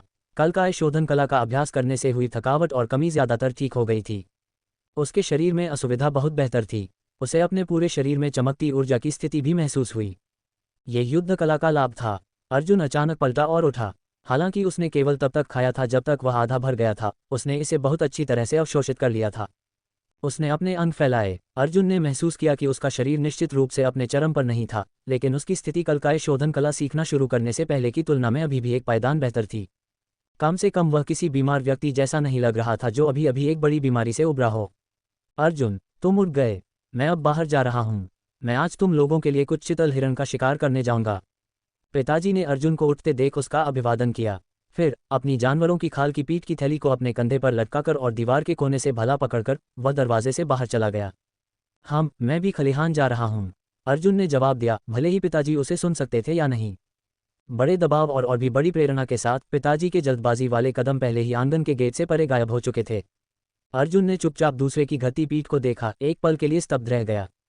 तभी वह मुड़ा और आंगन के गेट से बाहर निकलकर खलिहान की ओर बढ़ गया। मेरी शारीरिक स्थिति आजकल से भी बेहतर है। मुझे कम से कम 1 घंटे तक दृढ़ रहने और एक प्रवीणता अंक प्राप्त करने में सक्षम होना चाहिए। अगर ऐसा है तो मेरी काय शोधन कला प्रवेश स्तर से केवल 8 प्रवीणता अंक दूर होगी। अध्याय 8 में आज 2 घंटे अभ्यास कर सकता हूँ। वर्मा चाचा, तुम यहाँ हो। यह शायद इसलिए था क्योंकि अर्जुन कल काय शोधन कला के अपने पहले अभ्यास के दौरान 1 घंटे तक दृढ़ रहने में कामयाब रहा था। वर्मा चाचा का अर्जुन के प्रति रवैया काफी सुधर गया था। वह अब कल की तरह ठंडे नहीं थे और आज उनका अर्जुन को लटकाए रखने का कोई इरादा नहीं था। वर्मा चाचा ने अपने हाथों से अपनी व्हीलचेयर को समायोजित किया, मुड़े और अर्जुन की जांच की। उन्होंने मन ही मन सिर हिलाया। तुम्हारा रंग आज बहुत बेहतर है। लेकिन फिर वर्मा चाचा की भौहें फिर से तन गईं। लेकिन यह अभी भी तुम्हारी चरम अवस्था नहीं है। तुमने कल ठीक से नहीं खाया था, है ना? ओह ठीक है, शिकारी दल कल ज्यादा कुछ नहीं लाया था। वर्मा चाचा ने अपना सिर हिलाया और खलिहान पर खुली जगह की ओर इशारा किया। तो शुरू करो, तुम किसका इंतजार कर रहे हो? अर्जुन ने उनके शब्दों पर सिर हिलाया, खुली जगह में अपनी स्थिति ली और धीरे धीरे अपनी सांस की लय को समायोजित किया। वह अवस्था में प्रवेश करने लगा। इसी तरह 10 मिनट से भी कम समय में अर्जुन का पूरा शरीर कांपने लगा और पसीना बहने लगा। रुको, ढीले मत पड़ो, वर्मा चाचा ने डांटा। अर्जुन ने जाहिर है ढीले पड़ने की हिम्मत नहीं की। लगभग 20 मिनट बाद अर्जुन की आंखों में एक अजीब नज़र कौंधी। उसकी स्थिति आज थोड़ी अजीब थी, वह कल से भी ज्यादा असहज लग रहा था। कल काय शोधन कला का पहली बार अभ्यास करते समय अर्जुन केवल एक विश्वास के टुकड़े पर निर्भर था, या यूं कहें दिव्य वरदान में उसका विश्वास। उसने दांत भींचकर अभ्यास पूरा किया था, जबकि वह एक ऐसी अवस्था में था जहां वह किसी भी क्षण बेहोश हो सकता था। उस समय अर्जुन को समय का कोई अंदाजा नहीं था, इसलिए यह उतना कष्टदायी नहीं लगा। आज हालांकि वह उस धुंधली अवस्था में नहीं था। हर मिनट और हर सेकंड अर्जुन ने कंपकंपी और अपनी मांसपेशियों के फटने की सनसनी को सहन किया। अजीब सांस की लय के साथ उसने महसूस किया कि ठंडी हवा उसके शरीर में प्रवेश कर रही है और तुरंत 100 डिग्री भाप की तरह गर्म हो रही है। एक उमड़ती हुई गर्मी उसके शरीर में उग्र हो गई। अर्जुन को लगा जैसे उसके फेफड़े फटने वाले हैं और उसके आंतरिक अंगों को भाप में पकाया जा रहा है। उसका दिल धक धक धक करने लगा, जैसे किसी विशाल युद्ध ढोल की बहरी कर देने वाली धुन। अपने पिछले जीवन में अर्जुन ने एक स्मार्ट हाथ का आभूषण पहनकर तैराकी, दौड़ और चिड़िया छल्ला खेला था। उसने अपनी वर्तमान धड़कन की तुलना उन अनुभवों से की। अर्जुन ने अनुमान लगाया कि उसकी हृदय गति कम से कम 200 से ज्यादा थी। यह एक बहुत ही खतरनाक अवस्था थी जहां उसे किसी भी क्षण अचानक हृदय की मृत्यु हो सकती थी। दृढ़ रहो, दृढ़ता से सफलता मिलती है। जब तक मैं बेहोश नहीं होता और मैं चलता रहता हूं, एक अंक की प्रवीणता मेरी होगी। अर्जुन खुद से जप करता रहा, खुद को ब्रेन वॉश और सम्मोहित करता रहा ताकि उसके शरीर पर बढ़ते भारी बोझ का मुकाबला कर सके। 30 मिनट, 40 मिनट, 50 मिनट, एक बार फिर अर्जुन के शरीर पर रंग का एक निशान भी नहीं था और उसके पैरों पर पसीने का एक तालाब बन गया था। इस समय भले से अभ्यास करने वाले कई किशोर भी आ गए। वे हत्या की तकनीकों का अभ्यास कर रहे थे, लेकिन वे सभी कुछ हद तक विचलित थे, समय समय पर अर्जुन पर नजर डाल रहे थे। वे समय का अनुमान लगा रहे थे, ये सोचते हुए कि अर्जुन अपनी सीमा तक पहुंचने वाला है। वे किसी भी क्षण उसे सहारा देने के लिए दौड़ने को तैयार थे। आखिरकार वे व्हीलचेयर में बैठे वर्मा चाचा पर भरोसा नहीं कर सकते थे। 60 मिनट, क्लिक। अर्जुन ने अपने दिमाग में फिर से एक नर्म आवाज सुनी। कल की धुंधली अवस्था के विपरीत जहां उसने आवाज को नजरअंदाज कर दिया था, अर्जुन अब अपेक्षाकृत साफ सुथरा था, इसलिए उसने इस बदलाव को गहरी से महसूस किया और उसने अपने दिमाग में उस विवरण को पकड़ लिया। काय शोधन कला का 1 घंटे अभ्यास करने पर एक निश्चित प्रवीणता अंक मिलता है। अर्जुन की पुतलियां हिली और उसने जल्दी से फलक की जांच की। अवस्था श्रेणीहीन, साधना विधि काय शोधन कला शुरुआती 2/10 कोई नहीं। ये देखकर अर्जुन के चेहरे पर खुशी का भाव आ गया। जैसा कि अपेक्षित था, काय शोधन कला की प्रवीणता 1 अंक बढ़ गई थी। इसने अर्जुन के शुरुआती विचार की भी पुष्टि की, उसे वास्तव में केवल 1 घंटे के लिए काय शोधन कला का अभ्यास करने में दृढ़ रहने की जरूरत थी ताकि वह लगातार एक प्रवीणता अंक प्राप्त कर सके। यह अर्जुन के युद्ध कला सीखने के दृढ़ संकल्प और सफल होने के उसके आत्मविश्वास का आधार था। ये सब अर्जुन के दिमाग में हुआ, उसके सिर में कई विचार दौड़ रहे थे। एक बाहरी व्यक्ति के लिए अर्जुन अभी भी बिना हिले डुले अपने अभ्यास की मुद्रा बनाए हुए था।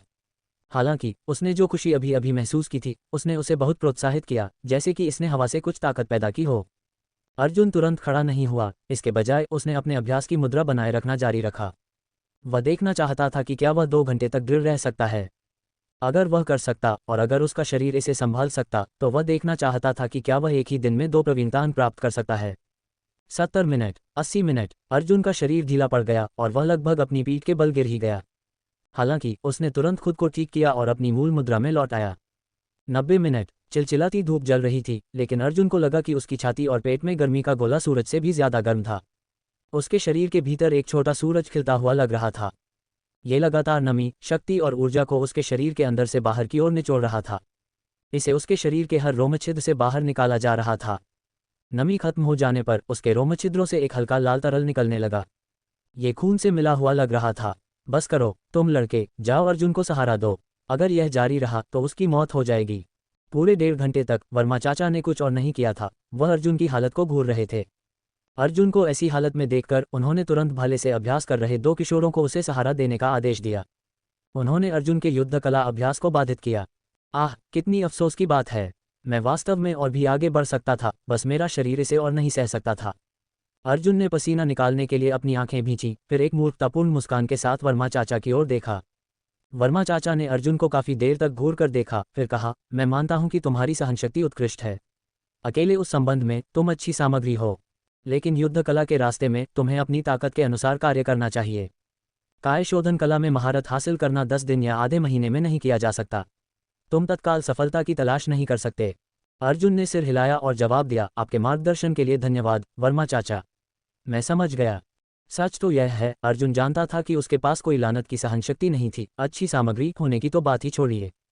वह इस तरह से दृढ़ रह सका, इसका कारण यह था कि वह प्रवीणता देख सकता था, वह अपने लाभों को बहुत सहज रूप से देख सकता था। एक साधारण व्यक्ति के लिए अगर वे अपनी प्रगति नहीं देख सकते तो आधे घंटे तक अभ्यास करना ऐसा महसूस होगा जैसे यह उन्हें मार रहा है। इस तरह से दृढ़ रहना बहुत मुश्किल होगा। वर्मा चाचा, हमें क्या करना चाहिए?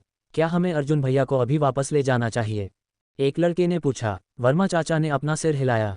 उसे वापस भेजने का क्या फ़ायदा? उसका घर शायद उसके द्वारा खाली खा लिया गया होगा। बस उसे आराम करने के लिए छज्जे के नीचे छाया में मदद करो। वर्मा चाचा ने बगल की ओर इशारा किया, लड़कों को अर्जुन को ले जाने का निर्देश दिया, फिर उन्हें अपने भालों के साथ अभ्यास जारी रखने के लिए डांटा। लड़कों की हरकतों को ठीक करने के बाद वर्मा चाचा अंततः अर्जुन के पास आए। अर्जुन को देखते हुए, जो जमीन पर नर्म मिट्टी के ढेर की तरह फैला हुआ था, उनकी आंखों में नजर थोड़ी बदल गई। ये थोड़ा नर्म हो गया लग रहा था। क्या तुम अभी भी बैठ सकते हो? वर्मा चाचा ने पूछा। मैं कर सकता हूँ वर्मा चाचा। ये सुनकर अर्जुन ने अपने शरीर को ऊपर उठाने के लिए संघर्ष किया और जमीन पर बैठ गया। तुम्हारी हालत में तुमने कल से भी ज्यादा खुद को थका लिया है। मैंने तुम्हें वापस जाने नहीं दिया क्योंकि मैं चिंतित था, मुझे डर था कि तुम्हारे साथ कुछ हो सकता है। तुम्हारे पिता घर पर नहीं हैं और तुम्हारी बहन अभी भी छोटी है और लोगों की देखभाल का ज्यादा अनुभव नहीं है। वर्मा चाचा ने समझाया, फिर जोड़ा, जब से तुम बैठ सकते हो तो ठीक से बैठो। अपने पैर मोड़ो, अपने पैरों के तलवों को एक साथ दबाओ और खड़ी मुद्रा से लय का उपयोग करके सांस लेने की कोशिश करो। तुम इस तरह थोड़ा बेहतर महसूस करोगे। अर्जुन ने जैसा कहा गया वैसा किया और वास्तव में यह जमीन पर सपाट लेटने की तुलना में थोड़ा आसान लग रहा था, लेकिन केवल थोड़ा सा। आखिरकार उसका शरीर क्षीण हो गया था और उसे फिर से भरा नहीं गया था, इसलिए वह अभी भी पीड़ित था। और यह सिर्फ एक सरल सांस लेने की तकनीक थी, इसमें दुनिया की मूल ऊर्जा का उपभोग करके शरीर को फिर से भरने का चमत्कारी प्रभाव नहीं था जैसा कि ज़ियानिक्स या उपन्यासों में होता है। गोदाम के छज्जे के नीचे छाया में बैठकर अब उतनी गर्मी नहीं थी। एकमात्र नकारात्मक पक्ष ये था कि ठीक उसके बगल में वह पिंजरा था जहां वर्मा चाचा ने उस सुनहरे पंख वाले तीतर को रखा था। मुर्गी की बीक की गंध और कुड़कुड़ाने की आवाज़ ने अर्जुन को घेर लिया, लेकिन अर्जुन थका हुआ था और हिलने डुलने की जहमत नहीं उठा सका। मुर्गी की बीक की गंध और लयबद्ध सांस के साथ उसकी चेतना धीरे धीरे बहने लगी। वह लगभग सो जाने, आधा जागने और आधा सपने देखने की अवस्था में प्रवेश कर गया। अर्जुन, उठो और खाओ। एक अज्ञात समय के बाद एक अचानक पुकार ने अर्जुन को चौंका दिया। अरे, क्या पिताजी वापस आ गए हैं? आज हम क्या खा रहे हैं? आज हम मुर्गा खा रहे हैं। अर्जुन ने अपनी आंखें चक्कर खाकर खोलीं, केवल अपनी व्हीलचेयर में वर्मा चाचा को देखा। वर्मा चाचा का भाव तटस्थ था जब उन्होंने पास में एक आग पर एक लोहे के पतीले की ओर इशारा किया। अगर तुम पर्याप्त सो चुके हो तो जाओ खुद परोसो। तुम मुझसे एक लकवाग्रस्त बूढ़े आदमी से अपनी देखभाल की उम्मीद तो नहीं करते ना? अर्जुन ने पलकें झपकाईं, उसका दिमाग साफ हो गया। उसने चारों ओर देखा। पता चला कि वह खलिहान पर सो गया था। सूरज पहले ही अपनी दोपहर की चोटी पार कर चुका था और भले का अभ्यास करने वाले लड़के भी बिखर गए थे। केवल वर्मा चाचा और वह खुद बचे थे। खाओ खाओ, अर्जुन हिचकिचाया। ऐसा लग रहा था कि वर्मा चाचा ने उसे खाने के लिए आमंत्रित किया है। उसने पास के लोहे के पतीले को देखा जो उबल रहा था। पतीले से भाप निकल रही थी जिसमें उबले हुए मुर्गे की सुगंध थी। अर्जुन ने अचानक अपना सिर घुमाकर पास के मुर्गे के पिंजरे को देखा। निश्चित रूप से ये खाली था। वर्मा चाचा, अर्जुन कुछ कहना चाहता था लेकिन वर्मा चाचा ने उसे रूखेपन से रोक दिया। सबसे पहले और सबसे महत्वपूर्ण, तुम एक ऐसे व्यक्ति हो जो एक योद्धा बनने की आकांक्षा रखता है। कम से कम तुम एक बड़े आदमी हो। एक महिला की तरह शर्माने की क्या जरूरत है? अगर मैं तुमसे खाने के लिए कहता हूं तो तुम खाओ। क्या तुम्हारे पास अभी घर पर कुछ बेहतर खाने के लिए है? खैर, अर्जुन अवाक था। बूढ़े और युवा के बीच भोजन के दौरान वर्मा चाचा ने केवल एक मुर्गे का पैर खाया और बड़े सुनहरे पंख वाले तीतर से थोड़ा शोरबा पिया। अर्जुन सच में भूखा था और बाकी सब कुछ खा गया। फिर वह वर्मा चाचा की ओर मुड़ा, थोड़ा शर्मिंदा महसूस कर रहा था। वर्मा चाचा मुस्कुराए और कहा, ज्यादा खाना अच्छा है, तुम्हारा शरीर क्षीण हो गया है, इसलिए इसे अच्छी तरह से अवशोषित करो। मैं एक लंगड़ा हूं जिसे दिन में ज्यादा व्यायाम नहीं मिलता, मेरे लिए ये खाना बर्बादी होगी। दूसरी ओर, चाहे तुम सफल हो या नहीं, तुम अंततः गांव में योगदान देने का इरादा रखते हो, इसलिए तुम्हारे लिए ये खाना बर्बादी नहीं है। ये सुनकर अर्जुन ने अपना कटोरा और भोजन नीचे रख दिया, खड़ा हुआ और वर्मा चाचा को एक गंभीर प्रणाम किया। उसे नहीं पता था कि किसी जीवित व्यक्ति को प्रणाम करना अनुचित था या नहीं, लेकिन अर्जुन जानता था कि गांव के गोदाम के रखवाले के रूप में और एक जो अपने पैरों को हिलाने में कठिनाई महसूस करता था, भले ही उसने लड़कों को भाले से अभ्यास करने में भी मार्गदर्शन किया। सच तो यह है कि वर्मा चाचा का गांव में ज्यादा वजन नहीं था, उन्हें बुजुर्गों में वर्गीकृत किया गया था। इसे स्पष्ट और यथार्थवादी रूप से कहें तो वह एक बोझ थे। इसलिए गांव में वर्मा चाचा का भोजन राशन बहुत ज्यादा नहीं था। भले ही शिकारी दल की फसल अच्छी होती, उन्हें शायद केवल कुछ बचे खुचे टुकड़े ही मिलते जो मुश्किल से जिंदा रहने के लिए काफी थे। यह इसलिए नहीं था क्योंकि गांव बहुत निर्दयी था, बल्कि इसलिए कि माहौल ऐसा ही था, भोजन वास्तव में दुर्लभ था। तो एक अकेला सुनहरा पंख वाला तीतर वास्तव में वर्मा चाचा के लिए एक बहुत ही दुर्लभ चीज थी। यह इस तथ्य से पता चल सकता है कि पिताजी द्वारा परसों रात उसे देने के बाद वर्मा चाचा ने तुरंत उसे मांस के लिए नहीं काटा था, बल्कि उसे ध्यान से एक पिंजरे में रखा था। वर्मा चाचा ने भी इस सुनहरे पंख वाले तीतर को संजोया था और अब उसने अर्जुन के शरीर को पोषण देने के लिए पक्षी को मार दिया था। वर्मा चाचा का अर्जुन के प्रति रवैया निश्चित रूप से वह नहीं था जो पहले दिन था। अर्जुन ने अनुमान लगाया कि यह शायद उस बदलाव के कारण था जो वर्मा चाचा ने तब देखा जब उसने काय शोधन कला का अभ्यास किया। लेकिन इस बदलाव का कारण क्या था, इसकी जांच करने की कोई आवश्यकता नहीं थी। वर्मा चाचा की हरकतें और उनकी भावनाएं नकली नहीं हो सकती थीं। वह वास्तव में चाहता था कि अर्जुन अच्छा करे, और इस समय अर्जुन को वास्तव में इस तीतर की जरूरत थी। ये लाभ प्राप्त करने के बाद अर्जुन को एहसान मानना पड़ा। वर्मा चाचा, अर्जुन ने सच्ची भावना से पुकारा, जाओ जाओ जाओ, इतना भावुक होना बंद करो। एक छोटी लड़की की तरह अभिनय कर रहे हो, इसे अच्छी तरह से अवशोषित करो। अगर तुम्हारे पास भावुक होने की ऊर्जा है तो बेहतर होगा कि तुम एक और दौर के अभ्यास के लिए धूप में वापस जाओ। वर्मा चाचा का चेहरा कठोर हो गया जब उन्होंने फिर से डांटा। ये सुनकर अर्जुन ने अपने पेट में भोजन से ऊर्जा का पोषण महसूस किया और उसकी आंखें गर्म हो गईं। ये सही है, वह इस दोपहर के भोजन के बाद लगभग आधा भरा हुआ था। क्या वह शायद आज दोपहर 1 और घंटे के लिए काय शोधन कला का अभ्यास कर सकता है और एक और प्रवीणता प्राप्त कर सकता है। अध्याय 9 तुम कल शुरू कर सकते हो। अवस्था श्रेणीहीन। साधना विधि काय शोधन कला आरंभ नहीं हुआ 3/10 कोई नहीं। अर्जुन ने पूरी दोपहर उत्साह में डूबे हुए बिताए। वर्मा चाचा के यहाँ खाने के बाद अर्जुन ने 1 घंटे से ज्यादा आराम किया, अपनी ऊर्जा पूरी तरह से बहाल कर ली। फिर उसने फिर से काय शोधन कला का अभ्यास शुरू कर दिया, लेकिन इस बार उसे एक और एक प्रवीणता अंक प्राप्त करने में केवल 30 मिनट लगे। इसका मतलब 2 बातें थीं। पहला, वह केवल 1 घंटे के लिए काय शोधन कला का अभ्यास करके एक प्रवीणता अंक प्राप्त कर सकता था। शुरुआत में अर्जुन ने सोचा था कि वह प्रतिदिन केवल 1 अंक प्राप्त कर सकता है, जिसका अर्थ है कि प्रवेश प्राप्त करने में कुल 10 दिन लगेंगे। इसने अर्जुन को बहुत खुश कर दिया। वास्तव में जब तक खपत को बनाए रखा जा सकता है, अर्जुन प्रतिदिन 2 घंटे या उससे भी अधिक अभ्यास कर सकता है। बेशक, क्या खपत को बनाए रखा जा सकता था, यह एक और सदी पुरानी समस्या थी जिसने लंबे समय से जंगल के पहाड़ी निवासियों को परेशान किया था। दूसरा, जब तक कुल युद्ध कला अभ्यास का समय एक दिन के भीतर 1 घंटे तक पहुंच जाता, उसे एक प्रवीणता अंक मिलता। निरंतर अभ्यास की आवश्यकता नहीं थी, इसे बाधित किया जा सकता था। इसने भी अर्जुन के मन को शांत कर दिया। पहले उसे सबसे ज्यादा डर था कि युद्ध कला का अभ्यास बाधित नहीं किया जा सकता। उस मामले में कई अनियंत्रित कारक होंगे। क्या होगा अगर अभ्यास के 50 मिनट में अचानक कोई आपात स्थिति आ जाए? अब उसे यह चिंता नहीं थी। दोपहर में जब अर्जुन ने आधे घंटे का अभ्यास पूरा कर लिया और एक प्रवीणता अंक प्राप्त कर लिया, उसने अभ्यास करना बंद कर दिया। उसने वर्मा चाचा के शब्दों को दिल से लगा लिया। इसके लिए आवश्यक खपत स्पष्ट थी, इसे रात भर में हासिल नहीं किया जा सकता था। हालांकि वह उत्सुक था, वह आंख बंद करके जल्दबाजी नहीं कर सकता था। चूंकि उसने अपनी ऊर्जा को बहुत ज्यादा नहीं खींचा था, अर्जुन बिना किसी सहायता के खुद वापस चलने में कामयाब रहा। संक्षेप में आराम करने के बाद वह लता को कुछ जंगली सब्जियां और इसी तरह की चीजें तैयार करने में भी मदद कर सकता था। अर्जुन ने सोचा कि अगर वह अगला दौर अभ्यास करना चाहता है तो उसे देखना होगा कि दिन के लिए शिकारी दल की फसल क्या थी। क्या कल 1 या 2 दौर अभ्यास करने के लिए पर्याप्त भोजन होगा? वह जल्दबाजी में काम नहीं कर सकता था। वर्मा चाचा के पास उसके शरीर को फिर से भरने के लिए एक और जंगली मुर्गा नहीं था। शाम, अर्जुन की प्रत्याशा के लिए आश्चर्य फिर से 2 गुना हो गया। पिताजी वास्तव में एक चितल हिरण के अगले पैर के साथ लौटे, जिसका अनुमान आंखों से 10 सेर से ज्यादा था। आज हमारी किस्मत अच्छी थी। हमने निशानों का पीछा किया और एक चितल हिरण इकट्ठा करने की जगह मिली और 2 चितल हिरणों को गिराने में कामयाब रहे। चूंकि अर्जुन की भूख बहुत बढ़ गई है, मैं बेशर्मी से एक अगला पैर वापस ले आया। पिताजी स्पष्ट रूप से अच्छे मूड में थे और उन्होंने समझाया, आज रात बहुत सारा हिरण का मांस है, हम 3 सेर उबालेंगे और 2 सेर भूनेंगे। लता ने तुरंत जयकारा लगाया, या बहुत समय हो गया है जब हमने हिरण का मांस नहीं खाया है। पूरा परिवार तुरंत हिरण के पैर को संसाधित करने और काटने के लिए इकट्ठा हो गया।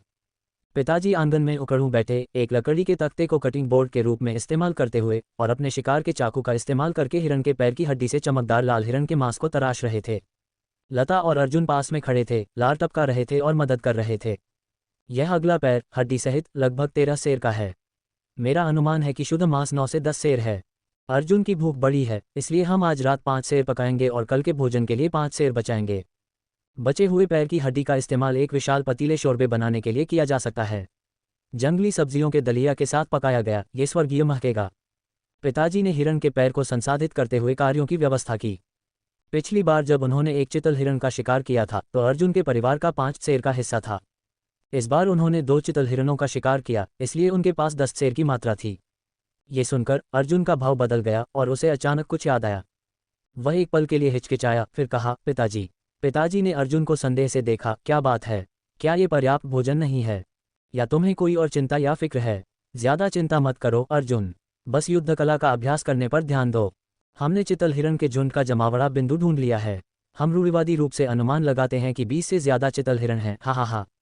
अगर कुछ अप्रत्याशित नहीं होता है तो वह स्थान अगले समय के लिए हमारे गांव का निश्चित भोजन स्रोत होगा। तुम्हारे युद्ध कला के अभ्यास से होने वाली खपत भी उनके द्वारा आपूर्ति की जा सकती है। अर्जुन ने अपना सिर हिलाया, खुश था कि भोजन की खपत का मुद्दा सुलझ गया है। लेकिन जो कहना था उसे अभी भी कहना था, ताकि पिताजी को पता चल जाए। पिताजी, आज वर्मा चाचा ने अपना जंगली मुर्गा काटा और मुझे दे दिया। उन्होंने ये सब अकेले मुझे दे दिया। उन्होंने देखा कि मेरा शरीर गंभीर रूप से क्षीण और अति आहरित था। अर्जुन ने धीरे धीरे कहा। पिताजी यह सुनकर स्तब्ध रह गए। उन्होंने पलकें झपकाईं और एक पल के लिए सोचा। मैं समझा, तो हम इसे इस तरह से व्यवस्थित नहीं कर सकते। ये कहते हुए पिताजी ने हिरण के पैर से लगभग 2 से 3 शेर का शुद्ध मांस का एक टुकड़ा काटा और फिर कहा, तो जब तुम कल खलिहान जाओगे तो ये हिरण के मांस का टुकड़ा वर्मा चाचा को दे देना। हम आज रात 1 शेर कम खाएंगे और कल 1 शेर कम। इससे ज्यादा फर्क नहीं पड़ेगा। अर्जुन ने सिर हिलाया और कुछ और नहीं कहा। ऐसी स्थिति को समझाना मुश्किल था, वह केवल वर्तमान परिस्थितियों को दोष दे सकता था। हिरण का मांस बहुत पौष्टिक था। साधारण मांस में भी हिरण के मांस को उच्च गुणवत्ता वाला भोजन माना जाता था। उस रात अर्जुन ने पहली बार 8/10वां हिस्सा भरे होने की भावना का स्वाद चखा। ये पहली बार था जब उसने इस दुनिया में आने के बाद इसका अनुभव किया था। उस रात जब पिताजी और लता आराम करने चले गए थे, अर्जुन खुद को आंगन में चुपके से दौड़ने और 1 घंटे के लिए काय शोधन कला का अभ्यास करने से नहीं रोक सका। साधना विधि काय शोधन कला आरंभ नहीं हुआ 4/10 कोई नहीं। उसने एक दिन में अपनी प्रवीणता में 3 अंक की वृद्धि की। फिर से थककर अर्जुन अभ्यास पूरा करने के बाद अपने बिस्तर पर गिर गया। हालांकि वह चिंतित नहीं था, बल्कि वह काफी संतुष्ट था, क्योंकि उसके पास कल सुबह खाने के लिए अभी भी हिरण का मांस था, जो अगले दिन उसके युद्ध कला के अभ्यास को प्रभावित नहीं करेगा। अगले दिन अर्जुन ने सुबह नाश्ता किया, हिरण के मांस का टुकड़ा उठाया और वर्मा चाचा को ढूंढा। वर्मा चाचा, मैं आपके लिए हिरण के मांस का एक टुकड़ा लाया हूं, हालांकि यह ज्यादा नहीं है। अर्जुन ने अपने हाथ में हिरण का मांस उठाया और वर्मा चाचा का अभिवादन किया। वर्मा चाचा स्तब्ध थे। उन्होंने अर्जुन पर एक नज़र डाली, फिर पास के लोहे के पतीले की ओर इशारा किया और कहा, इसे पतीले में डाल दो। दिन के दौरान मौसम गर्म होता है और ताज़ा मांस अच्छी तरह से संग्रहित नहीं होता। अगर तुम इसे तुरंत उबालते हो और इसे तेल से ढक देते हो तो यह आसानी से खराब नहीं होगा। ठीक है। ये सुनकर अर्जुन तुरंत काम पर लग गया, मांस को पतीले में डालकर और मांस पकाने के लिए आग तैयार करने लगा। अचानक अर्जुन ने पतीले में पके हुए मांस के एक टुकड़े को देखा, जिसका वजन लगभग 1 शेर था, और थोड़ा स्तब्ध रह गया। उसने वर्मा चाचा की आकृति की ओर वापस देखा, फिर पतीले में पके हुए मांस को फिर से देखा। अर्जुन के मन में तुरंत कुछ विचार आए। यह शायद वर्मा चाचा को कल रात मिला हिरण का मांस था, जिसका वजन लगभग 1 शेर था, लेकिन उन्होंने इसे कल रात नहीं खाया था। क्या ऐसा हो सकता है कि उन्होंने इसे अर्जुन के शरीर को फिर से भरने के लिए बचाने का इरादा किया हो? तुम क्या कर रहे हो? मांस पकाना खत्म करो और फिर अपना युद्ध कला प्रशिक्षण जारी रखो। जब से शिकारी दल की कल अच्छी फसल हुई है और तुम भरे और ऊर्जावान हो, तुम्हें आज और भी कठिन युद्ध कला का अभ्यास करना चाहिए। जल्द ही उनकी मदद करने का प्रयास करो। वर्मा चाचा, तेज तर्रार लेकिन दयालु हृदय, ने जोर से अर्जुन को फटकारा। अर्जुन ने उनका खंडन नहीं किया, तुरंत मांस पकाने के लिए आग जलाई और फिर दिन के लिए अपना युद्ध कला अभ्यास शुरू कर दिया। हमेशा की तरह अध्याय 9। उसने सुबह एक दौड़ अभ्यास किया और एक दक्षता अंक प्राप्त किया। फिर वह ध्यान लगाकर आराम करने लगा। दोपहर के आसपास अर्जुन ने सूरज को देखा और गुरुजी वर्मा से विदा लेकर घर दोपहर के भोजन के लिए जाने की तैयारी करने लगा। कहाँ जा रहे हो? हिरण का मांस तुम खुद लाए हो तो यहीं खाकर खत्म करो। आज दोपहर ढील मत देना, अभ्यास करते रहना और इस शानदार शिकार